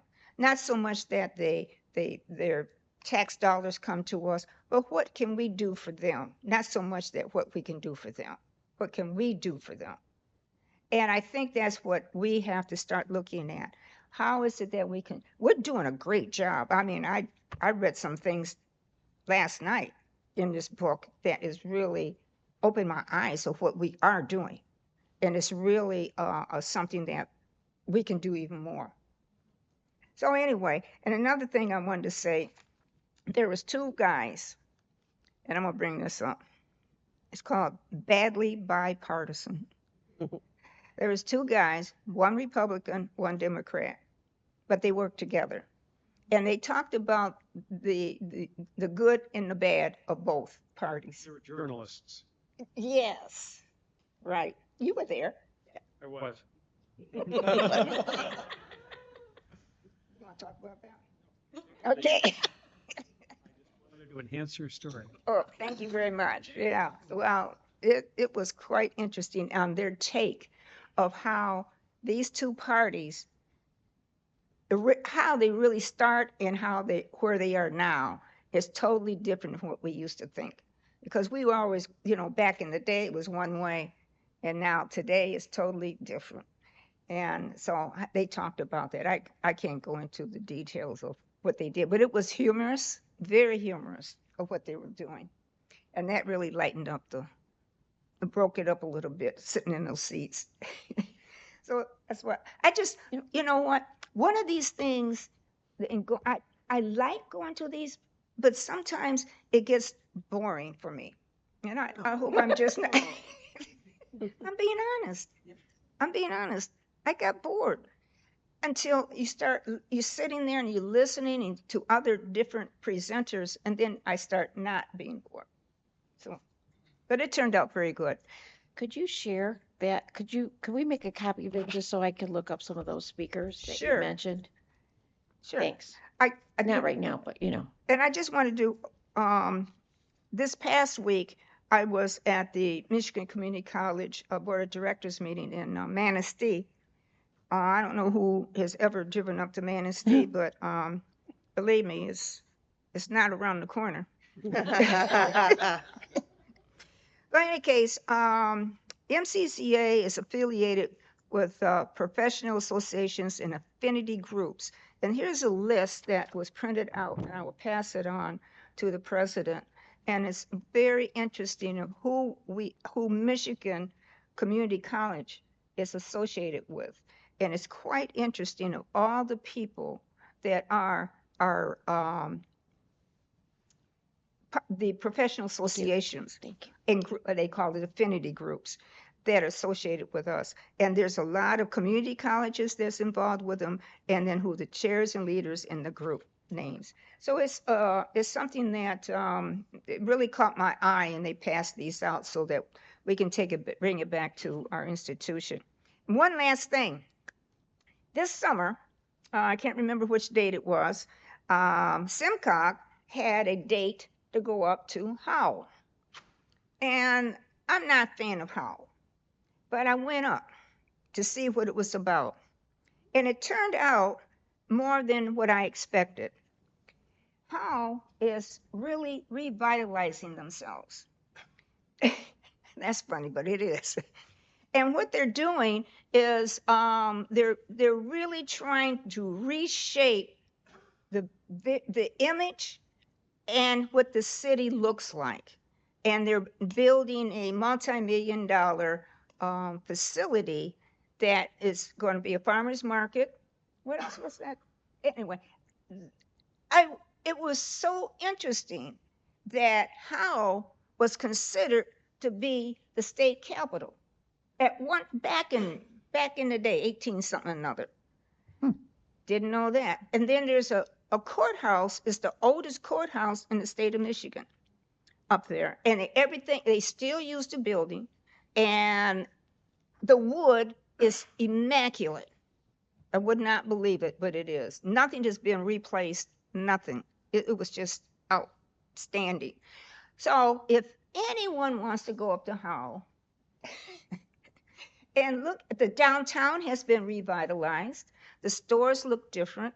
It's not like when I used to work there in Howell, and I really have a different outlook on how what it's like now.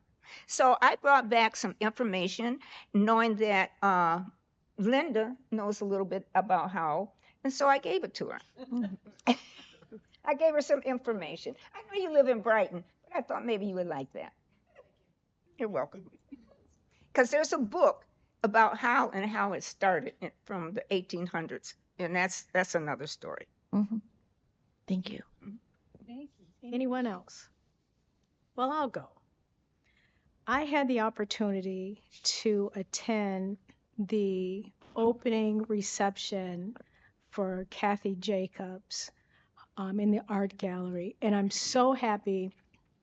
One, because I was able to break away from my job and actually participate in an event here at the college. A lot of times I'm not able to. And I'm so happy that Dave DeVardi can kind of fill in that void for some of the members of the board. I had my opportunity this past Friday, and I'm so happy I went. The young lady, she's absolutely phenomenal. She gave a brief background on how she got started originally as a painter, and then how she evolved into textiles, how that really touched her. And she had a nice crowd. Everyone was very supportive and engaged. I was just blown away with how she uses the media. She has silk, she has gauze, she has metal, she's pen and ink. And, you know, as an artist, when she was asked to, well, not asked, but when it was time for her to speak about herself, artisans usually have a hard time speaking about themselves, and I'm one of them. So it kind of took a little while for her to get her groove, but once she did, it was just everyone asked her a lot of questions, and I was able to take a photo with her. And so if you haven't gone over there yet to really be immersed into what she has allowed the college to display, it's right outside the door.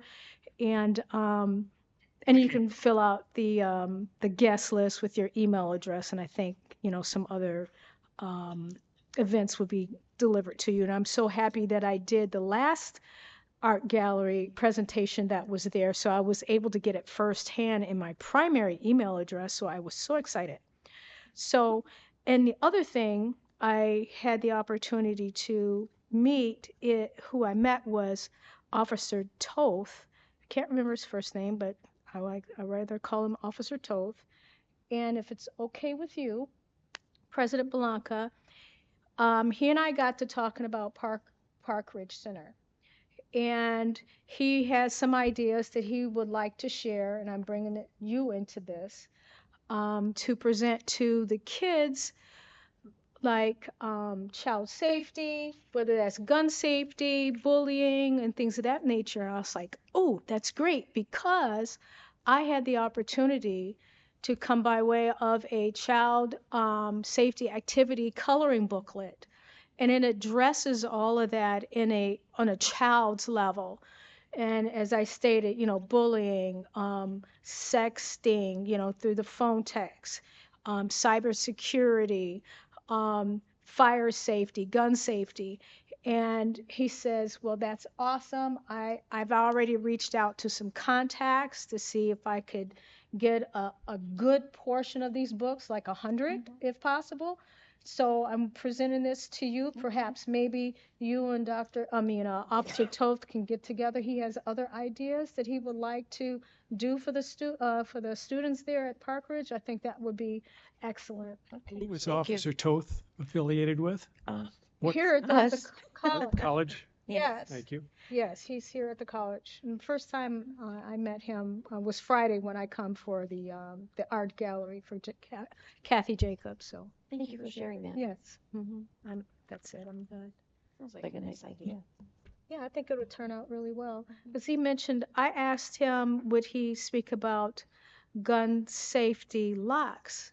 And I remembered that I had the opportunity to go by the Ann Arbor Public Library in the Westgate branch, and they have actually the gun safety mechanisms there free. So I grabbed like the last 3, and I still have 3 if someone needs one.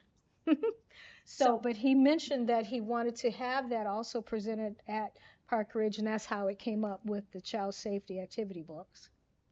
Thank you. Anyone else? Okay, President Belanca. Thank you. I'd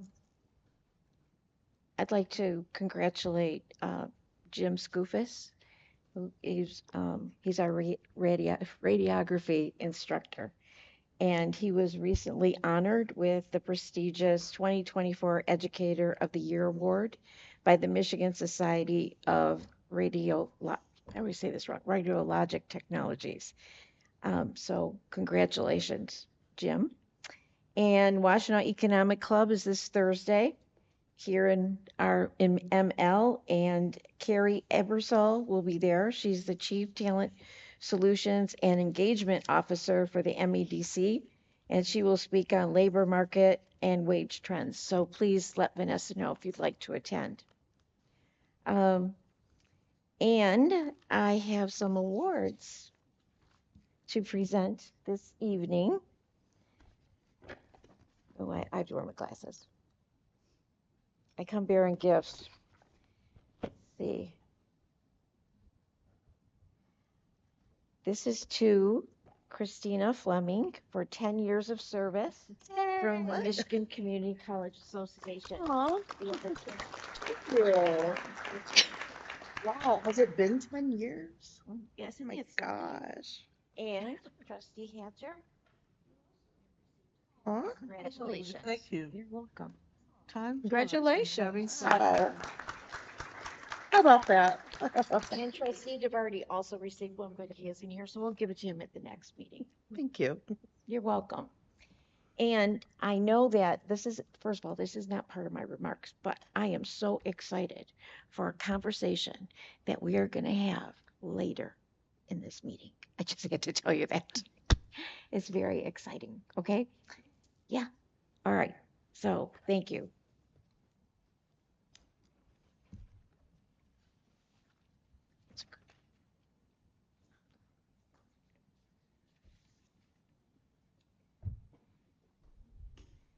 Okay.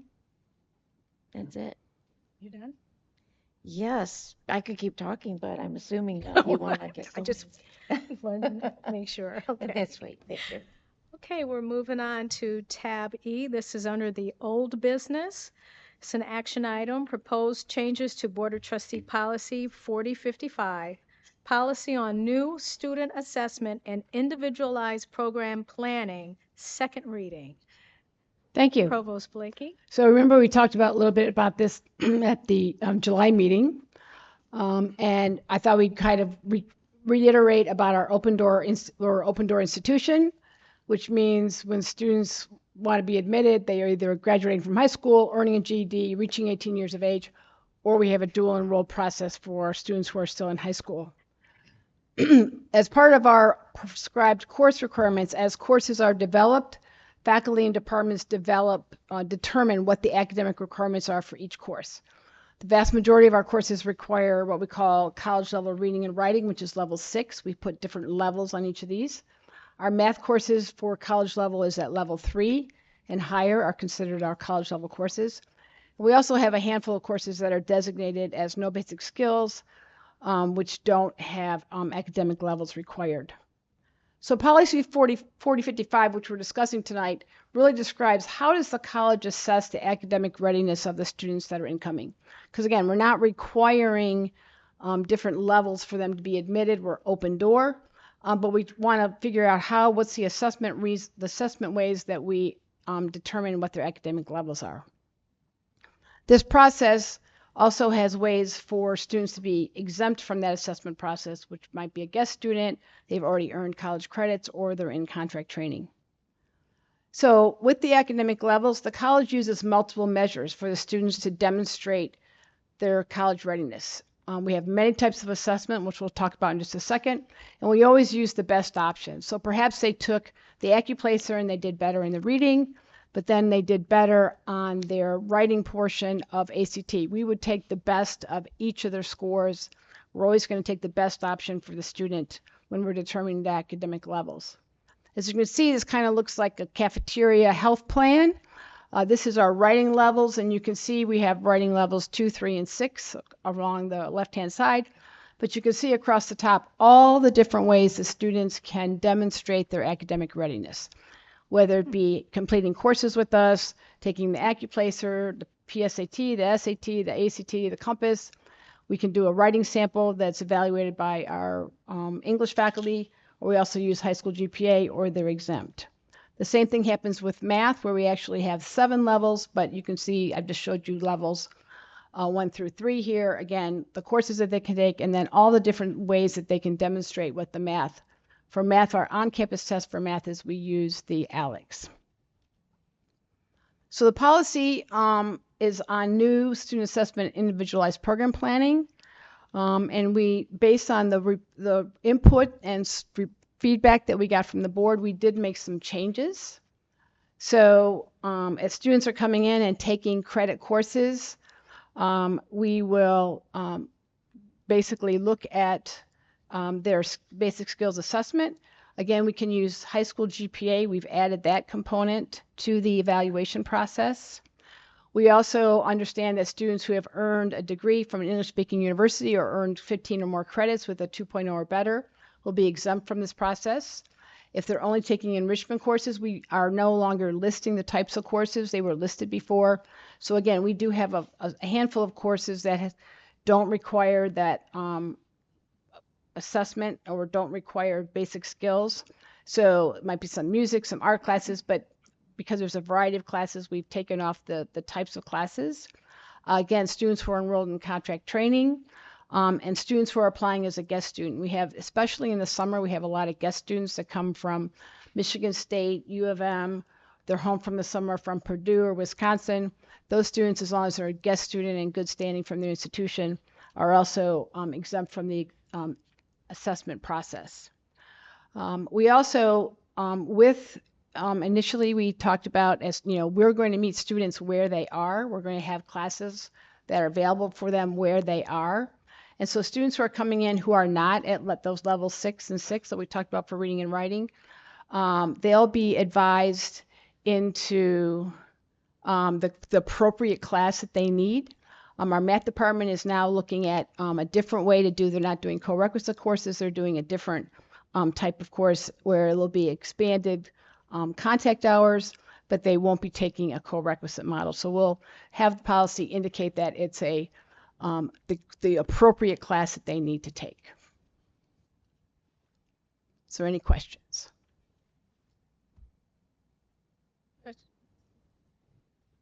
Okay, Trustee McKnight-Morton. Okay, who's first? I just want a clarification for me. So the students are coming in based on this new requirement that they're not going to be like picked over because of their grades will be higher to be entered into the system. You know what I'm saying? Because a lot of times, I'm trying to get it together here. Students are chosen based on their high academics versus the ones who are in the C level. No. So we've always had open door policy. So again, it does not matter what the student's academic background is to get admitted to the college. If they're a high school graduate or have a GED or are 18, or are dual enrolled and meet the dual enrollment requirements, those students are admitted to the college. So there's not, as opposed to a selective university that has minimum GPAs or test scores that the student needs to be admitted. As an open door institution, as long as the student is 18 or high school grad or GED, they're admitted to take classes with us. There was something else I was going to say, but I can't think of it right now. Thank you. Trustee Hatcher? I like the fact that there's so many different ways for students to get in.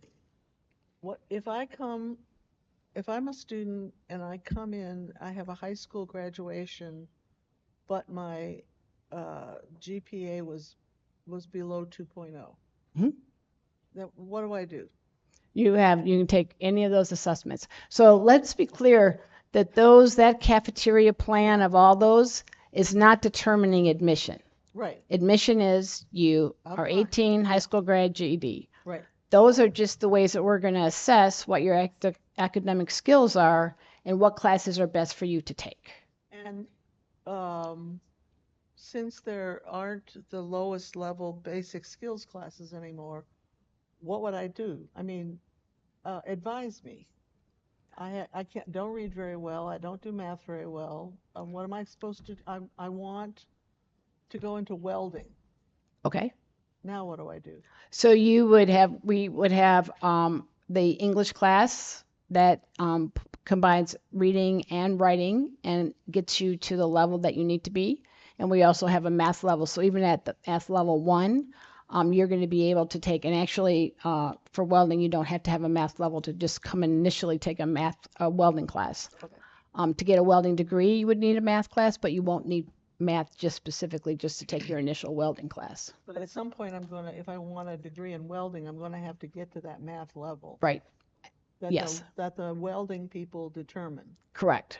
In the program, for the program, yes. Program. Yes. Yeah. And how do I get to that math level? The math department is now working on a course. They generally will use 125 for their math course. And so the math department is working on an extended contact hour math course. So that math 125 class, instead of being 4 contact hours, will be additional contact hours with support services put in the class, supplemental instruction, support services to get the student, no matter what level math they're coming in, they're going to be able to get through math 125, the requirements of that class in the semester.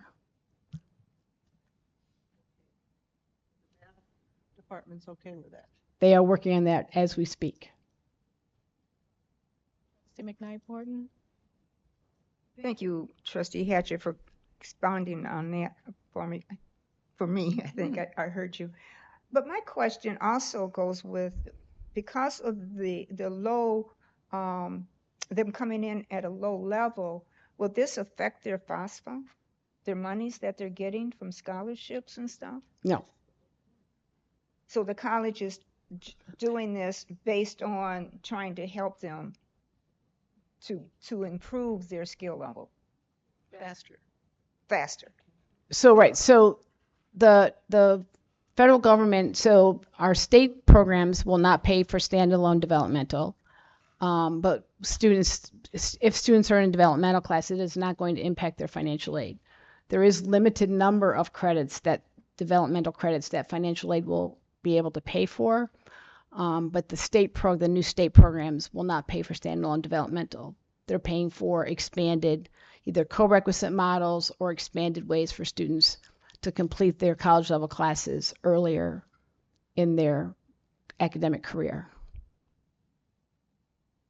Okay, so what happens if the student still wants to stay in the program, but yet they're still struggling to attain those skill levels? What happens then? They're told that they're not able to meet the standard?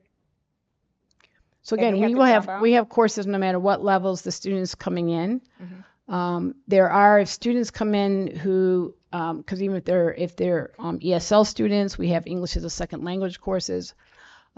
We do sometimes have students who might be coming in at the first or second grade reading levels. And those are, we partner with Washtenaw Literacy because our classes are not down at the first or second or third grade reading level. Even our lowest level developmental are not at that low a level.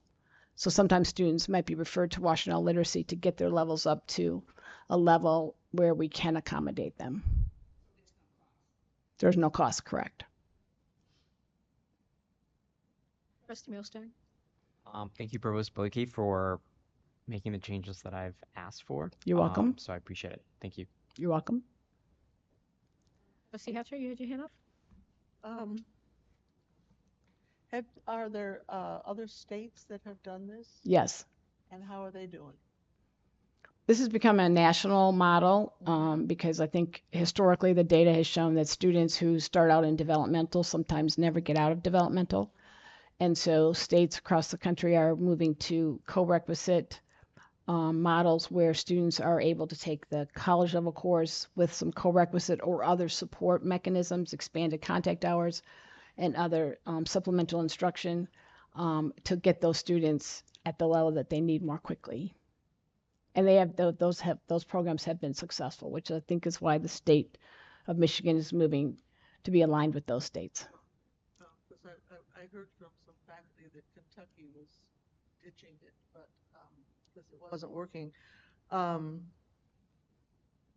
So this is going to require more staff in classes, more support staff in classes where students, for instance, aren't ready for English 111, but they're taking English 111 plus an hour extra something to help them with more support. Is that what you're saying? Right now with 111, we've been running 111 with 111S. So 111 is a 4 contact hour class. 111S is a 2 contact hour class. I'm not sure if that's going to be expanded, but it has been running at 2 extra contact hours. And so it's that 111S has 2 hours plus the 4, or yes. just 2? Okay. So it's yes. So you have the 111, you have 4, and then 111S is additional 2. So the student is in 6 hours of instruction. That might be expanding, but that's what they have been running.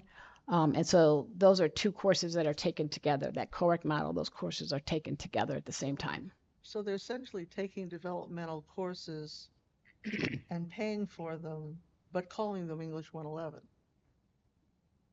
They're taking 111 plus the 111S. Right. And yes. So instead of taking a 4-credit 050 class or 091 class, they're adding 2 credits to the English 111, hoping correct. That will get them through. Correct. Okay. The other thing, and it talks about more support. So there's going to have to be more counseling support. More yes, and we're already meeting. We've already been meeting. Vice President Jennings has been meeting with Jessica Hale and and Dean Nichols to talk about the extra support that will be needed in terms of support from counseling and advising, but also Vice President Tucker, I know, is looking at some additional funding for some supplemental instruction to perhaps help in those classes as well. Tutors or teachers or counselors or all 3? We're looking at support services across the board. And it also talks about when students come in and they don't quickly go the 2.0 route and they're fine, an individualized program for that student. Mm-hmm. So that requires how many developmental, in the old sense, students do we have? And how do we individualize all of their support? It's expensive to do that, I would think. So all of the plans, so for all the programs that we have full-time layouts, we have part-time layouts, and then depending on the program and depending what level the student comes in as, that plan will be developed. Whether are they starting out in, are they starting out in their math class? Are they starting out as first they're going to take the English 111 with the support class and then take their welding class. It really depends on how many hours a week the student wants to have as an instruction, whether they want to go full-time, whether they want to go part-time. And so those plans, all the plans and degree work take into account the level that the student needs. So if the student needs a support course, that support course will be paid, is, eligible for financial aid, and it's built in the programs that we have. That requires a great deal of counseling time and advising time. Mm-hmm. Do we have the staff to do that? How many developmental students are we going to have to sit down with and do that with?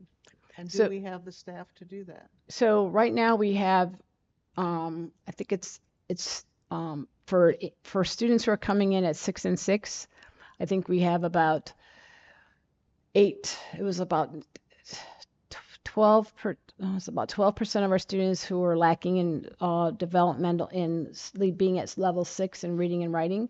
We'll have to see what that looks like for FOB. That's been in the past, so we'll have to see what the numbers look like as we have, because we certainly have more high school students coming to us now. In math, it's been a little bit higher. So in math, it's been closer to about 20% of our students, 18% who are not coming in at a level 3 or higher for their math. What's 20% of? That would be all the degree-seeking students who are testing. Some students come in and they're not taking the ALEX because they're not planning to take a math class. If they're coming in to work on a certificate doesn't require a math class, and so they're not even assessing. So those are only the students who are actually testing, who have said, I want to take a math class, or I'm in a program that's going to require a math class. So it's a subset of all of our students. But 20% doesn't tell me how many students it is. I mean, I guess I could do the math, but, and how much counseling that requires. Do you see, I mean, what's 20% of how many students do we have? So it's not 20% of 11,000, because not all of our students are degree seeking. I can get that number for you. Yeah, and do we have the counseling? And yes, we have the advising support that we need to talk to these students. And are we going to be looking at the results every semester of how those students are doing? Yes, we are going to be looking at that. Okay, because these students are already getting advising. It's just advising them into the different classes. So now they have different options. So before they were advised into 067 or 097, and now they're going to be advised into Math 125X or Math 160X. We'll be able to keep track of those students. Yes. Okay, and report to us. Yes. Thank you. You're welcome. What else? Okay. I just want to say, thank you so much for this You're welcome. report. And, really going an explanation of this, because this is a different way of doing it now. And we're just starting, right? So actually this assessment process, this academic assessment process has been in place since, 1987. So the year before I got here. So it's been in place for a really long time. So we're just updating it. So it hasn't been updated for a long time. So this process has been in place for a really long time. So again, we were updating this to recognize that we are now, the old process said we only did asset test back in the day. We're just updating the policy to say now we have multiple measures. We're using high school GPA. We're using all kinds of the writing sample that the English department is evaluating. So this was just a way to update the policy to basically cover what we're actually been doing for a little bit, right? Because we've been doing this for a long time. It's just we're just expanding the ways that we allow students to demonstrate the academic skills they have. Pretty much knew that, but okay. Yeah, I just like the update, because we're still trying to be the best that we can to admit the students no matter where they're at. Absolutely. That's what I'm looking at. Correct. Okay. That is absolutely correct. Right. Okay, great. Thank you. You're welcome. That was good. Good. Anyone else? Okay, tab E is the recommendation. The Board of Trustees approve the revisions to Policy 4055, Policy on New Student Assessment and Individualized Program Planning as submitted. Do I hear a motion? So moved. Support. Roll? Chair Davis, Yes. Vice Chair Milliken, Yes. Secretary Hatcher, Yes. Trustee Fleming. Yes. Trustee McKnight Morton, Yes. Trustee Milstein. Yes. And moving on to tab F, also an action item, electrical infrastructure upgrade for fleet EV charging. Recommendation is that the Board of Trustees approve a contract with Harper Electric in an amount not to exceed $243,000. Do I hear a motion? Moved. Support? Any discussion? Vanessa, please call the roll. Chair Davis? Yes. Vice Chair Milliken? Yes. Secretary Hatcher? Yes. Trustee Fleming? Yes. Trustee McKnight Morton? Yes. Trustee Milstein? Yes. Thank you. Moving on to tab G under new business is a discussion item.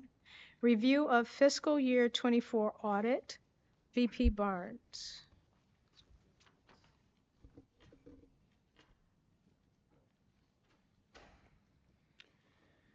Thank you.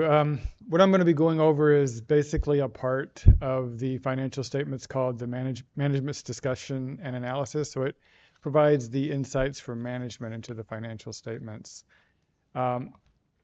Something I'll highlight as well is what you saw earlier were the June results for the general fund. The financial statements include all funds. So this is not only the general fund, it also includes the restricted fund, the pension fund, the plant fund, and the auxiliary fund. So the numbers may look a little different than what you're used to, but that's why. And also, any variances that you see are not versus the budget, they're versus the prior year. So just a level set before we get started. In terms of the highlights, the net position of the college increased by $39.6 million. Net position, you can think of it, for those of you that aren't financial experts, it's kind of like your equity. So the equity or net position improved by $39.6 million, from $64 million in the prior year to $103.5 million.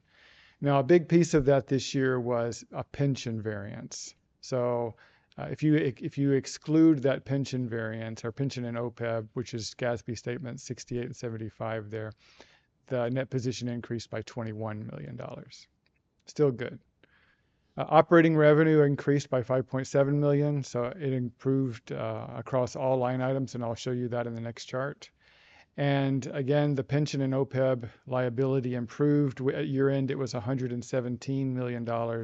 At year end last year, it was $151 million. So our operating revenues, again, increased by $5.7 million versus the prior year. In the fall and winter, credit hours improved by 0.8%.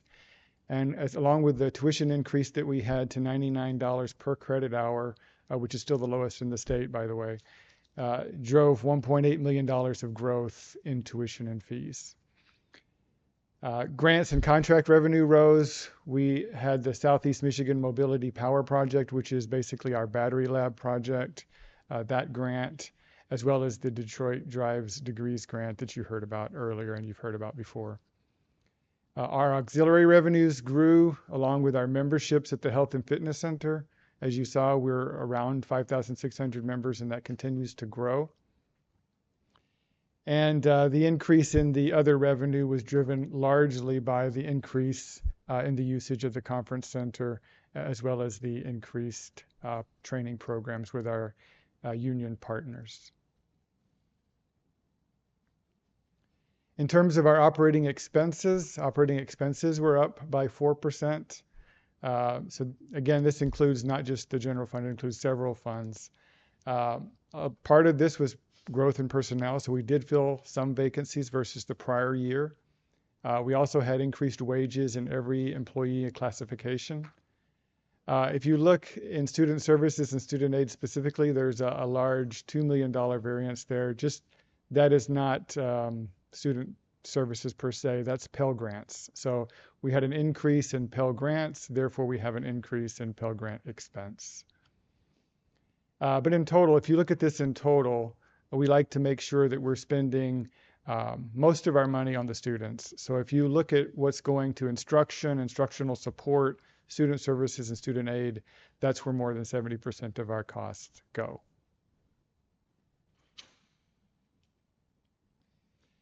In terms of our non-operating revenue and expenses, these increased by $15.7 million. As you heard earlier, we've got increased revenues from investing. So we had 1.6 million due to the interest income, 1.5 million of unrealized gains this year versus last year we had unrealized losses. Local government property taxes increased by 6.5% due to the increase in taxable values. And our state appropriations increased by almost $7 million. 2.3 of that you saw earlier. That went to our general fund, but we also received $4.2 million from the state, specifically to go toward our unfunded pension liability. In terms of our operating results, if you look over toward the right-hand side of the slide, operating revenue, that's the general operations of the college, tuition and fees, conference center, those sorts of things. Operating expenses is everything we do pretty much at the college, almost 130 million. And the operations of the college actually generate a loss. They actually generate a loss of $82 million. Now, how do we fund that loss? The taxpayers. So the biggest taxpayer of which is the local property tax. So that helps us keep the tuition low. Otherwise, we wouldn't be able to operate with that loss, obviously. But that non-operating revenue includes the funding from local taxpayers, state taxpayers, as well as federal taxpayers. So with all of that, and also including the pension variance that I talked about earlier, we get down to an increase in net position of $39 million. Looking at the balance sheet, our total assets improved. This is largely an increase in cash and investments of $22.5 million. We had a decrease in our total liabilities, almost all of which is due to the decrease in our pension. You don't see that all in our net income or in our net position because the pension and OPEB is amortized over time. So that line, the third main bullet over to the left-hand side, the $16.1 million change in net deferrals, that helps us smooth those impacts over time. That's an accounting convention so that you don't have these large swings each and every year with performance or other changes.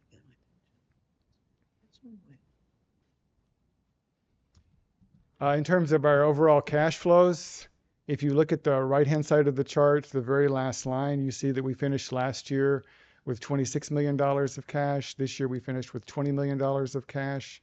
So the cash went down about $6 million. That's basically liquid cash. So that doesn't mean that we actually went out and spent that cash. What we did is, if you look up in the 2024 column, those first two lines, the -87 and the 109, those two netted together are the basic operations of the college. And so that gets you about $22.9 million. So what did we do with that $22.9 million? 23.9 was allocated to investments. We also spent $6.6 million in capital expenditures around the campus, and we also paid down $2.3 million of debt.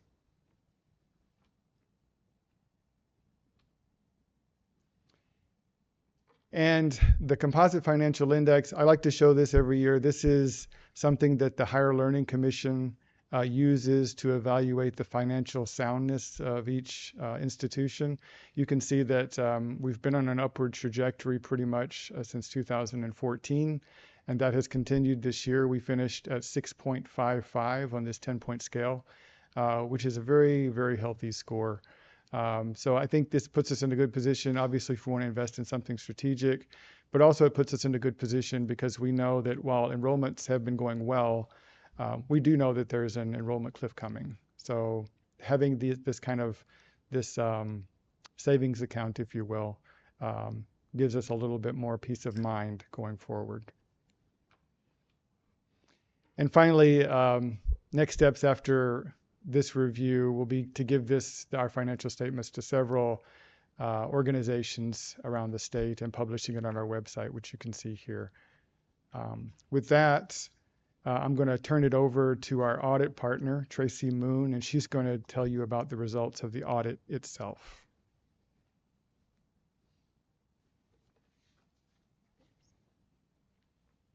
Good evening. Evening. Thank you for having me here tonight. Including in your materials, there should be a Board of Trustees letter, a packet, and then, of course, the financial statements. And I'm just going to spend some time on the Board of Trustees letter. VP Barnes really went over the financial highlights. I do have a couple graphs to show you, but he did a great job going over the fluctuations between last year and this year. The Board of Trustees letter included the annual services that we provide. So we do provide the financial statement of the college. And the financial statement, as VP Barnes noted, is a combination of all the funds. It's not just the general fund. So it includes the capital fund and the auxiliary fund, the restricted fund, the pension fund, and the general fund. Included with that, we also do the foundation's audit, and then we include that in the college's financial statement as a discretely presented component unit. And then we also do a uniform grant guidance audit as well. Non-audit services that we perform include the assistance with the financial statement preparation. Management really does a really good job of pulling everything together, and then we just kind of format it into a consistent format, but they really do the bulk of the work on the financial statements. We also do the tax return preparation for the foundation. That is the only thing left that needs to be done. There's a due date of November 15th for the 990. Typically, it gets extended because some of the information doesn't get received until later. The extension date is May 15th of the following year. So for the financial statements, both the college and the foundation, we did issue an unmodified opinion. That's the highest level of opinion that we can provide. It's a clean opinion. There were no concerns during the audit. As mentioned, the net position at June 30th, 2024 totaled $103.5 million, which was an increase of $39.6 million from June 30th of 2023. The Uniform Grant Guidance Audit, this is a compliance audit over federal grants. We also issued an unmodified opinion, again, the highest level of assurance that we can provide. There were no findings or question costs during our procedures. So when we audit, we actually audited two programs, the Student Financial Aid Cluster and the Southeast Michigan Mobility Power Project, which you've heard many times talked about today. VP Tucker and VP Barnes both mentioned that. That's a $2.5 million grant, federal grant, and at June 30th, there was about, I believe there was about $950,000 spent on that grant. So under the risk assessment procedures, we were required to audit that this year, and we did audit those expenditures. So in total, there were $32.6 million of federal grant expenditures, and we audited the two programs that totaled $29.8 million.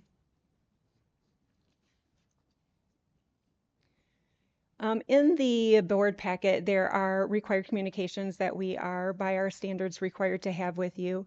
You can read those at your leisure, but all of them are answered in the positive, and I have no matters to report to the board, so that's a really good report. As far as the management letter goes, during our procedures, we do look at internal controls, and we do test internal controls at times, but we don't give an opinion on that. We use those testings to determine how we're going to audit different areas of the college. We use it to reduce our substantive testing if possible. But I'm pleased to say that we found nothing during our procedures. We found no material weaknesses, no significant deficiencies, and we did not issue a management letter. So again, very clean report. The college should be very proud of the results. And then just a couple financial highlights here. The net position on the left, you'll see this is a nice increase in net position over the past 3 years.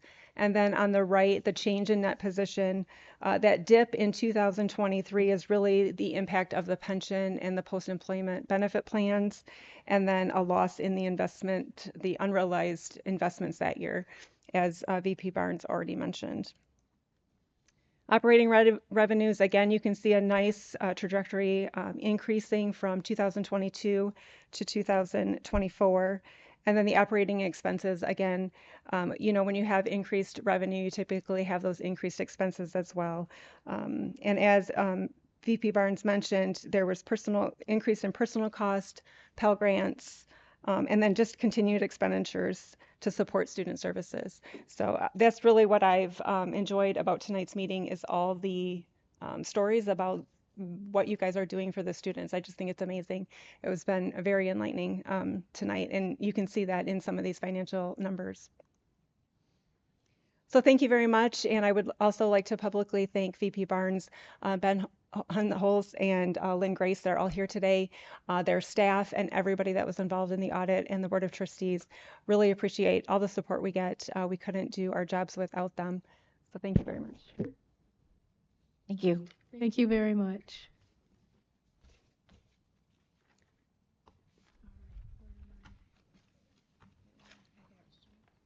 Yeah. Any questions, comments, discussions? We're good?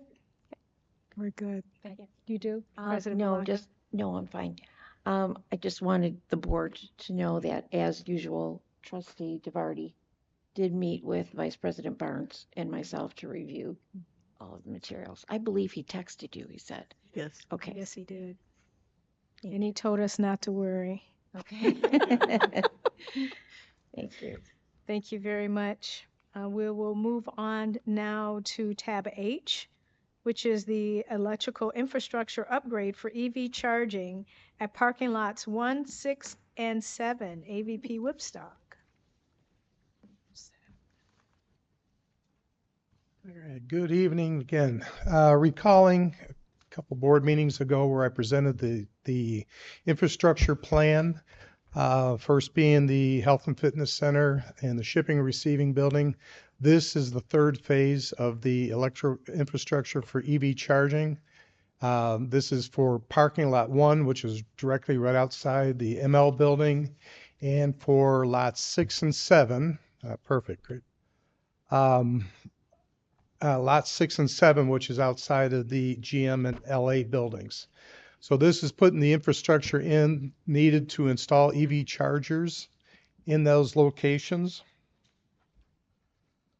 We would be installing 6 new level 2 40 amp chargers in the front of the ML building and 8 level 2 chargers in lots 6 and 7 behind the LA building. There were 6 electrical contractors asked to bid, but only 3 responded to the RFP. A.F. Smith was the lowest responsive bidder. The funding for this project comes from the established green fund. Total amount not to exceed $306,280. Any questions? 6 firms and only 3 bid. Did that surprise you? As much electrical work that's out there right now, no. I did ask some of them why they didn't bid, because if you look at our projects, the Health and Fitness Center was done by Huron Valley. A.F. Smith got one, and now,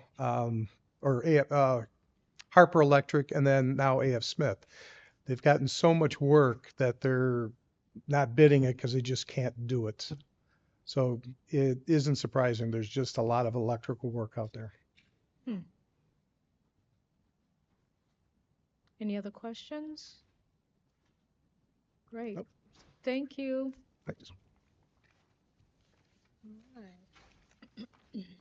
Moving on to tab I, storage and receiving building and maintenance garage renovation. AV Whipstock. All right. This is a request for the shipping and receiving building renovation. This project seeks to renovate the existing Dock 9 on the shipping receiving building, which is at the far end of the shipping receiving building, to house WCC Facilities Grounds Department. This project would also include renovations and repairs to what is known as the maintenance garage, which is on the other side of the Henry Landau building. Currently, the grounds department operates the storage building located on the other side of the Henry Landau building. The storage building primary design was for dry storage and lacks the required services to accommodate full occupancy. Dock 9 in the shipping and receiving building, which is used primarily for storage, would accommodate our grounds department with minor renovations. The project would perform renovations and repairs to the maintenance garage to safely house equipment for both the UA and facilities department. A total of 6 contractors were asked to bid, 3 declined to bid. Out of the 3 contractors, Spence Brothers was the lowest responsible bidder for a total of $1,476,500. Discussion? So the money here, not to exceed 1.7 million, is it all at one time? What exactly, how are we renovating this, the maintenance garage? Is it going to be leveled and rebuilt? Is it going to be outfitted, or how is that going to work? Yeah, no, nothing's been rebuilt. We would empty out Dock 9, get rid of the store, renovate that. Once that's done, then we would move the maintenance garage into that area and make the repairs for the storage building. A lot of the storage building is roofing, and the skin of the building is rotting away. So it's just minor repairs to the maintenance garage that has to be done to make it a viable storage facility. You know, if you could, it's probably written in here somewhere, and I just can't find it exactly where Dock 9 is.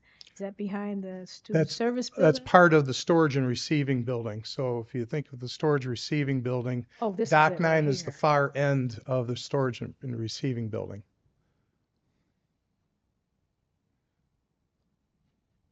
How long will that take? What's the timeline on that project? We're hoping to have this done by April. So if we start shortly, we can get it done by April. So do you need to have this turned into an action item now, or can we wait to the next board meeting? No, we can wait till the next board meeting. Okay. I would, if you don't mind, I would like to at least give our absent board trustee the opportunity to weigh in his opinions as well. Any other discussions, comments? Okay, great. All right, thank you very much. Sure.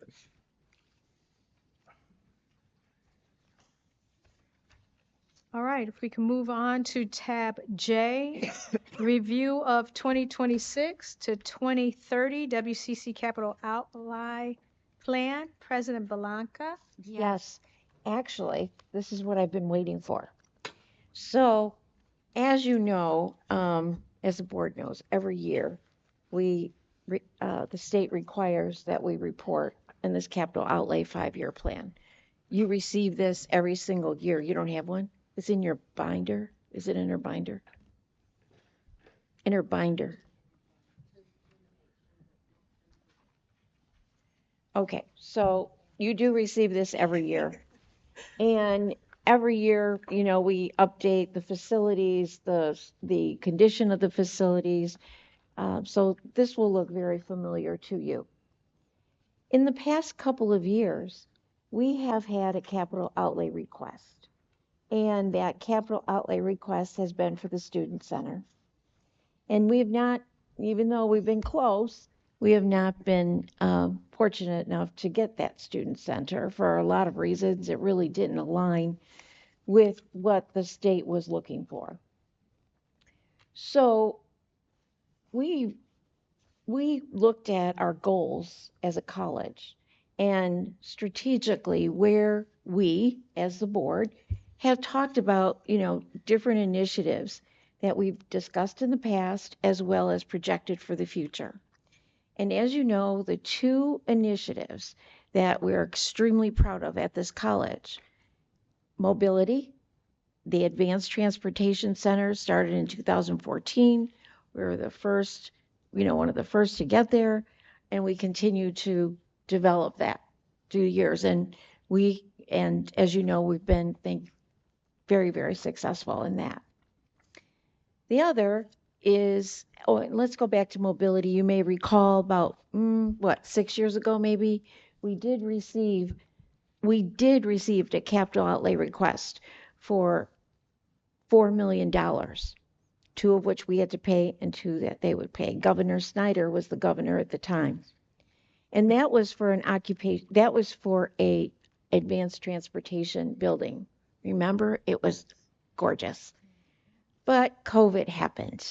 And once that happened, learning preferences, how students wanted to learn, how people started to teach, all of a sudden you have to think, really? You want a new building? It doesn't make too much sense. So that's when we went to the Student Success Building. Well, now, since we know the Student Success Building is not going to, we tried 2 years in a row and that's not going to make it. We want to go forward with another capital outlay request. But this aligned, again, as I was mentioning earlier, with our two goals. One, mobility, and of course, the health, the Center for Health. And as you know, we are the only community college. I believe we're still the only community college that's part of that National Institute for Health, but combining all of our health programs, allied health and nursing, and taking a look at that. And we have a suggestion that we'd like you to consider. Tonight, it's a concept. So, think about it. We have a team here ready to share their thinking with you. It does not involve a new building at all. It involves using the facilities we currently have, but this is a concept. So you're not approving, actually you won't be doing it tonight anyway. You wouldn't be approving, you recall, you're not approving a project tonight. You're just saying if you approve this, yeah, that's a good idea. And that's something we would consider. Because that's the first step when we go forward to the state to ask for dollars. So we are putting something before you tonight, for you to consider the concept. Once that concept is acknowledged, then we'll start getting input. Actually, what will happen is it's going to take a while. This takes like about 3 years. First, if you choose to accept the concept, that's step one. Then we submit the the capital outlay report. Then they look at it. Then they rank our project. If our project if they say, yes, we will fund this project, then we have to hire an architect. Then we come back to you first and say, okay, we got the green light. They're going to fund it. Here's what we're thinking. Now, this is when your vote is really important. Deliberations are really important at that time. And it's at that time that we start engaging the affected faculty, community members, or whatever we have to do to get input into what we're doing. So tonight, what we're sharing with you is the concept. So I'm going to stop talking so they can share their hard work on this visionary concept. Thank you, President Malaka. So in front of you, board, tonight you have what is our project request concept, which would establish a Center for Nursing and Allied Health, as well as a Center for Mobility and Manufacturing. Presently, we have those programs in disparate locations across the college, which don't really allow for collaboration and or the utilization of equipment across disciplines. For example, in the occupational education building that houses a majority of our manufacturing or mobility, but it also has childcare, our early childhood education. It also has dental and radiography. That, as you might remember, our Nursing Center of Excellence, we outfitted a significant portion of TI for simulation. And as you met Dr. Topher tonight, we've grown that simulation, but those programs that are in OE don't have the ability to use simulation because they're in another location. Much like our mobility program, so our automotive cybersecurity, which is taught across disciplines. So that program currently is housed in our business education building. Really can't get a car in BE unless you had, some catastrophic situations. So our goal is to try to align our programs with the assets and the resources that we know we can bring in these two centers. So we have a kind of rendering of kind of existing space. I think we can get that. Yeah.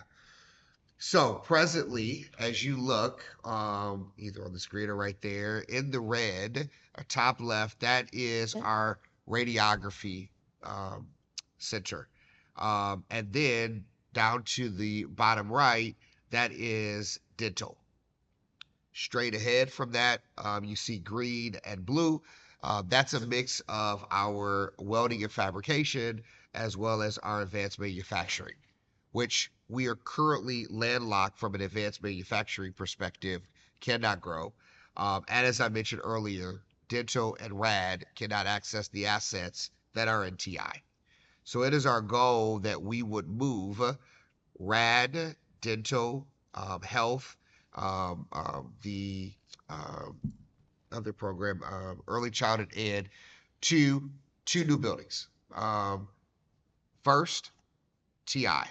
So when you look at those spaces, that would move dental to be co-located in kind of a health sciences corridor that would have both RAD and dental. In addition, the yellow spaces is currently our physical therapy assistant program that would be moved from another area within the building. But you see right next to radiography, which our goal is that none of these programs lose space, but they have space that is designed in a way that is going to prepare them for the now and the future. We have currently a number of students that have to study on the floor in TI because the number of students in that building, we cannot, by fire code, have tables and chairs. So one thing that they have mentioned, if we had a study space so that students wouldn't have to be studying on the floor, that would be phenomenal. So part of this move gets dental a small increase in footprint, gets radiography, which we know that's a nationally award-winning program, gets them additional space, and allows for us to have a new study space for all health students that are in that program. You see the new voice-over lab. We currently have our Orchard Radio as well as our voice-over lab. Those are not going to move out of TI. They won't lose any footprint. Merely the voice-over lab will be moving right next door to its current location. But what this allows is for those health science students to now have access to simulation and some of the other assets that are currently in TI that they just can't get in the occupational education building. So that's kind of the first chess move. So moving those programs out of occupational education to TI. But then we also realized that TI, much like OE, has a number of programs that are not aligned. So we have manufacturing programs, we have our electricity and electronics lab, we have computer information systems classrooms. So our goal is to move the CIS, those computer information system programs and labs, to BE, where the rest of our computer information systems are at, that we would move electricity and electronics as well as manufacturing to OE to create more of a centralized grouping of disciplines and, of course, to increase collaboration. And the new programs? Yes. So it is our goal that we're currently exploring.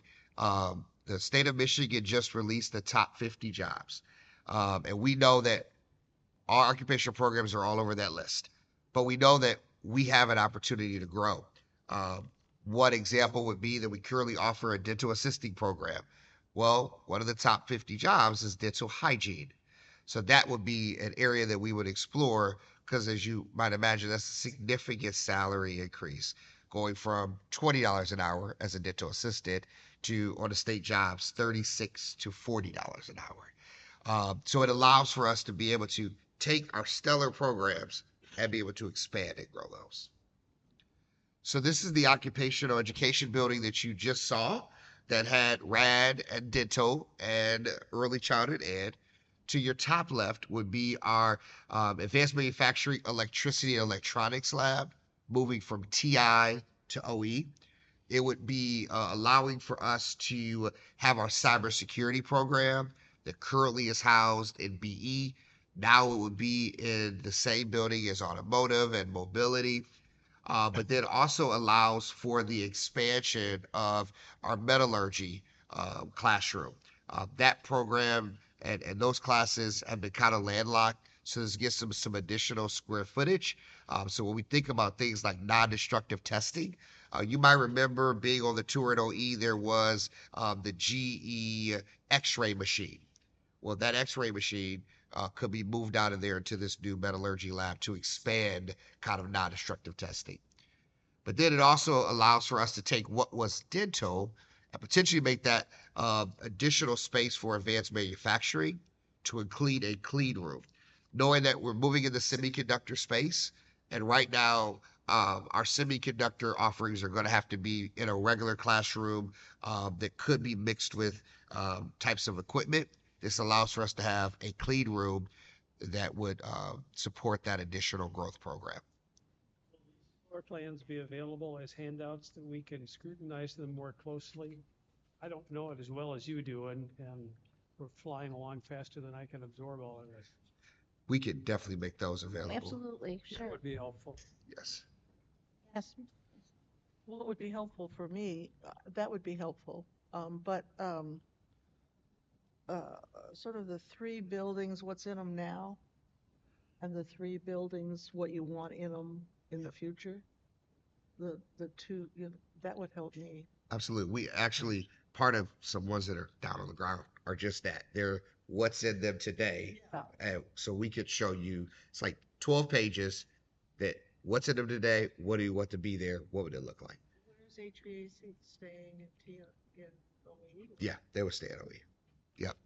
So the affected areas would be welding and fabrication, manufacturing, the cybersecurity, and then we would have a flexible learning classroom, which is one thing that the state likes and we like because it allows for us that flex space. But then it would relocate the early childhood ed program to one of the rooms in the top floor of GM that is currently underutilized. So part of Craig's team and their great work was they looked at the room utilization and, for example, where the early childhood education program could go is presently only used for about 7 hours throughout the week. So we know that there's capacity to shift those particular classes that are in there without displacing anybody. There have to be 4 classrooms because you're going to have to put childcare in GM. So I would like to. Yep, and that's listed. 4th one. Yep. Yeah, we have a GM render. Are you going to move the lead walls in OE, or are you going to have new lead walls? It'll be new. Say again? They'll have to be new. New. Yeah.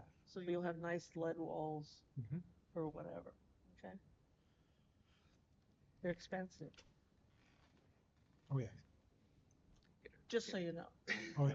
We'll get a good deal. You know, and we actually, mentioned this years ago about potentially not just doing what we're talking about with mobility, but to think about having, I think it was around the time we got the Center for Nursing Excellence, but to your point, Trustee Hatcher, it was so cost prohibitive just to be able to move that one program. In the business education building, you see here, not much change, but to the right is BE 160. That is currently our cyber lab that would then take the current CIS courses that are in TI and allow for them to be taught there. And then the blue shaded classroom is BE 110. There'll be some minor improvements there, but the size of the room is kind of restrictive as to what we can do. We don't want to bust out walls.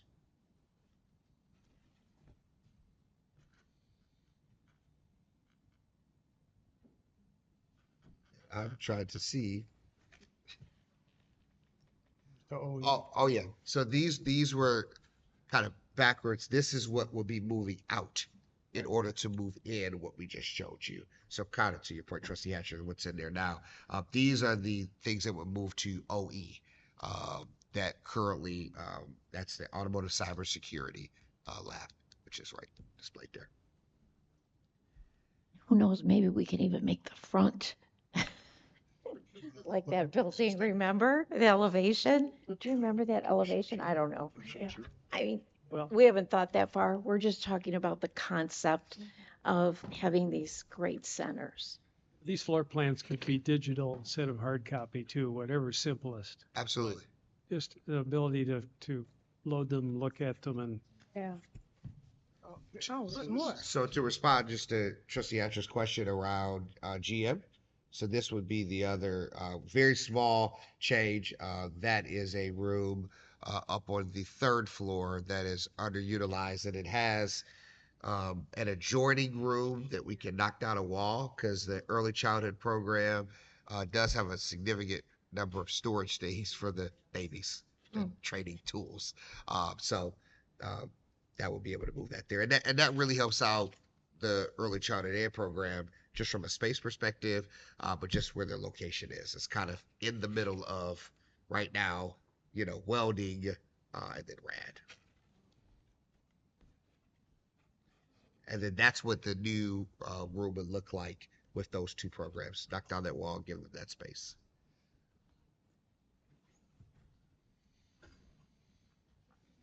Just think, this hodgepodge was created when there were new programs that needed a place to go.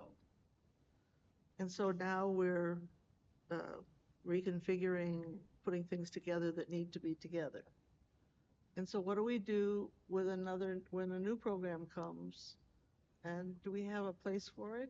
I mean, my question is, how often do we have to do this renovation of moving things around? What's the prediction for whether these programs will be around or there'll be new ones that have to be squeezed into some other building or something? Yes. So, Well, one of the things that we're going to be doing is revisiting our master plan. And this year we're going to have a master planning process. Okay, so we'll be looking at we'll look at the entire campus. That's one. But the other is, from my perspective only, and I'm interested to hear yours, there's room to move some things if we make these centers, they will be centers. There are other things in there that can, like, for example, I don't want WTMC to go crazy, but at one time there was conversation when we did our master plan before COVID. Okay, there was in that master plan, you may recall, it was putting WTMC in the BE building. So, and remember that one? Oh, yeah. So if they move out, now all of a sudden you have this science, looking at what can be put there. And then the OE building, there's room also in there to grow. So we tried to address that. All the new centers would have either flexible space that could be converted if we had a new program, or space to be able to expand the existing program that we're moving. So we think about RAD, for example, that's 1,000 extra square feet that we have approximately to be able to utilize. So there is, to Dr. Malaka's point, space within the existing centers that we're building. But then if we did move forward with something like maybe WTMC and BE, there are classes across almost every building with WTMC in there that would then release those classrooms to be able to be used and kind of repurposed. So there's not one building on this campus that doesn't have 2 to 5 WTMC classrooms that are dedicated for them. So TI, BE, LA, GM.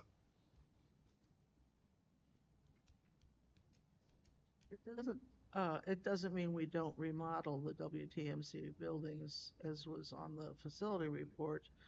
And are they going to stay in TNI? Is that Well, may I? their offices? Well, right now, but once we do the master plan, of which they will have input, as they did the last time, we'll see what happens. That master plan for 5 years from now or whatever, however that is. It's a plan for the future. They probably will move. Is the master plan mentioned in the proposal? Well, we have our old master, so we I don't know. No. I think that we have to mention, and this is facilities. I Yeah. think we have to make a reference that we have a master plan. And I know we would have made reference to it in the facilities portion, but I'm not sure if we added that we're going to go through a new master planning Okay. process. That's a good suggestion. Yeah, Convincing. no, absolutely. Milstein? How are we doing with the space utilization study or plan? Who's 'Cause I doing know that? that was Julie already. or Terry? You're doing it. Yeah, that is just now getting underway. So we've had a kickoff meeting last week with the consultant that's doing the study for us or helping us with it. So it's just getting underway. Um, this sounds really exciting. I'd like to see more information whenever it's available. So I think this is very exciting. I also would like to see, because this is going to be a major disruption to campus and major disruption to these programs because it's, like what do you move first and where do you go? So I'd like to see a plan of how we're going to address that. Where are they going to go in the interim? Or how's this going to be staged? Obviously, we can't do it all at once. So I'd like more information about that when the time comes. So at this point, all we're talking about is if that's okay. I mean, I agree, anything you want. But at this point, it's just the concept. If you think the concept's a good one, that we should give to the state and we'll add whatever we need to make it, if there's anything you want in this concept. But it's just the concept. So they might say no. And if they do, we'll probably try again next year. But we wouldn't put all that effort into it right now unless they say yes. I would, and this is if the state does come forward or whatever proposal we put before the state, I think it would also be important along with doing these interior renovations to also do some pretty hefty exterior renovations. Our buildings look like they were built when they were built, and if we're going to be putting this much of an investment on the interior, I think it would be nice to put I'm not saying similar, but some investment on the exterior to make sure that our buildings look from the outside freshened up like they look on the inside. So I know that's adding to the cost, but I think it's something really important. It's also for attracting students, to come on campus that not only has, first impression is very important. And so we want to make sure that we're impressing them when they get to campus. Is the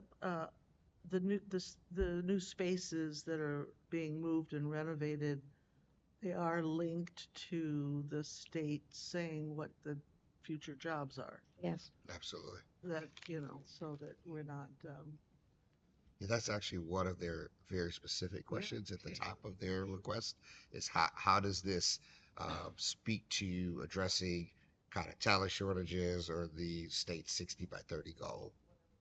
Yeah. hygienists Yep. versus For the- sure. Yeah. We did estimate this project at being $17.5 million. And it is a 50-50 match. So it specifies in here that it would either come from our general fund or we could, get some grants at the time, could work with the foundation. I mentioned this idea to them just briefly and they were really excited about, oh, wow, we could fund a capital campaign. So there's a lot of ways that we could try to raise the funds for this building. But now that you mention the exterior, remember we did this before with the other one, Ruth? Now, remember in the car? Now I remember that. Remember that, right?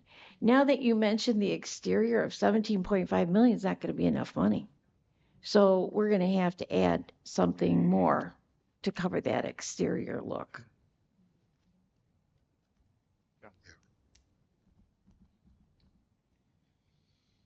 Go. I don't want to. No, I mean, certainly, just in my head, I was thinking, adding a couple of million, because if we go over 20, the state evaluates how much money you're asking for. So if you're asking for over 20 million, that means you're asking them for over 10. So if you ask them for over 10, then you get less points. So we'd like to keep this under 20 if we can. Doesn't mean we have to, but we'd prefer 19.5. 19.5. Okay. 19.99999. A few window boxes here and there to make it nicer, yeah. Well, it's in here. It's in your report to just take a look at. It is a draft. We will add things that you said, and because those are good points. If you come across anything else, please let me know or let someone here know, either Brandon or Craig, or so that probably Brandon, so that we can incorporate it in here. Because next month at the board meeting, you will have to vote. That's when we ask you to vote on this, because it has to be submitted to the state November 1st. So that's why we're giving this to you now.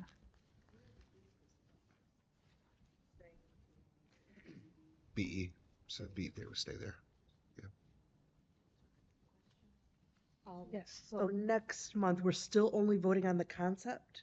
Just the concept. Gotcha.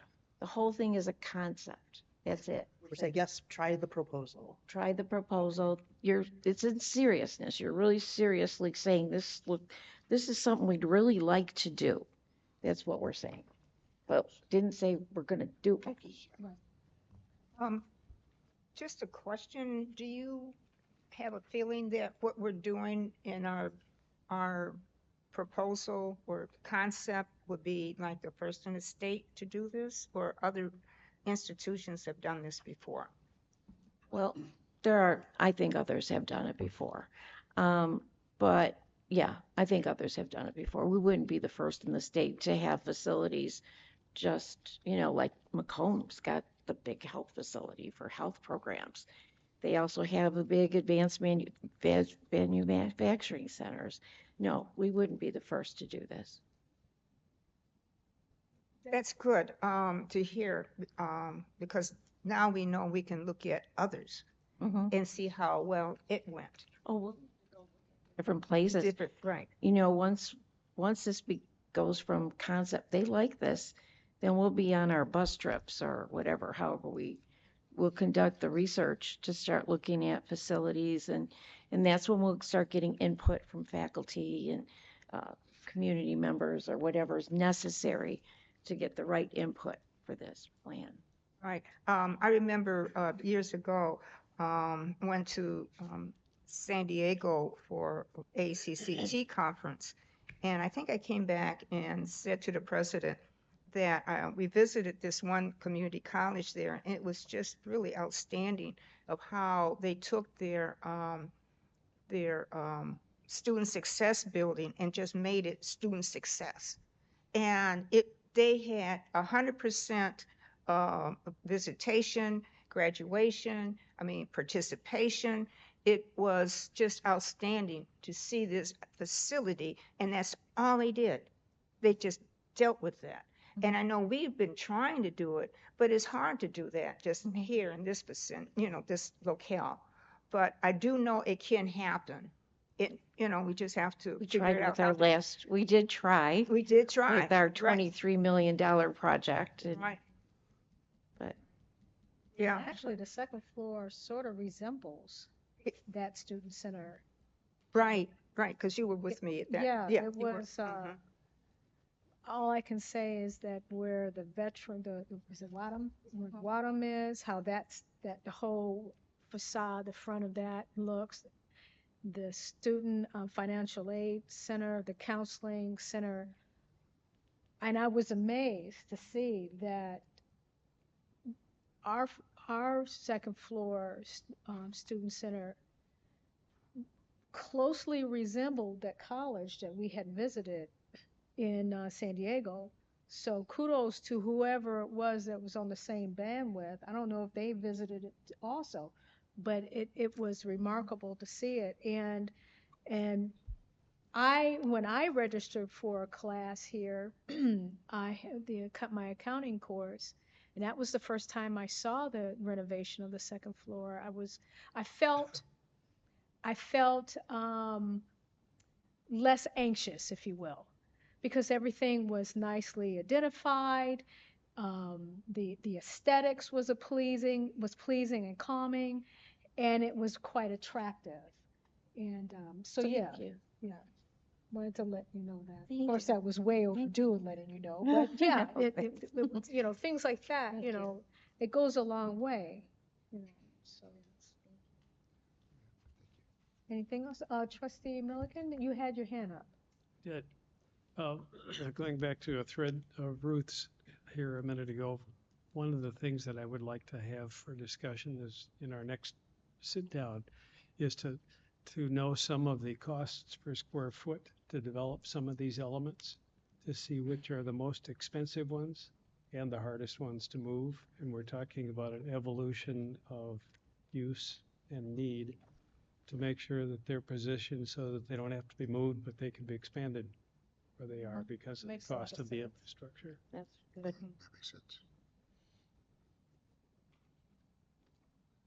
Anyone else? Okay, thank you Thank you. very much. Thank That you so was much. very informative. Thank you. Okay. May I say one thing? Yes, please, go ahead. I just would like to thank the team that put this capital outlay project together. This was definitely a team project. And so, Vanessa, thank you. Brandon, Michelle, Lori, Terry, Linda, Sherry, I believe you had some input. Eva, am I forgetting it? Julie, I think that's who? Oh, Craig. Oh my gosh. Yeah, Craig. So just so you know, everyone had to write a portion of this and it had to, yeah. So it's a lot of work and it's a lot of research that has to be done to do this. So thank you very much. Okay, we don't have too much more to go. Thank you for your patience. We're moving on to tab K, which is an action item. A resolution regarding local strategic value best practices for 2024. Tab K recommendation is that the Board of Trustees certifies that the college does meet the best practice standards required for the state appropriations under Section 230 of Michigan Public Act 120 of 2024 as submitted. Do I hear a motion? Any discussion?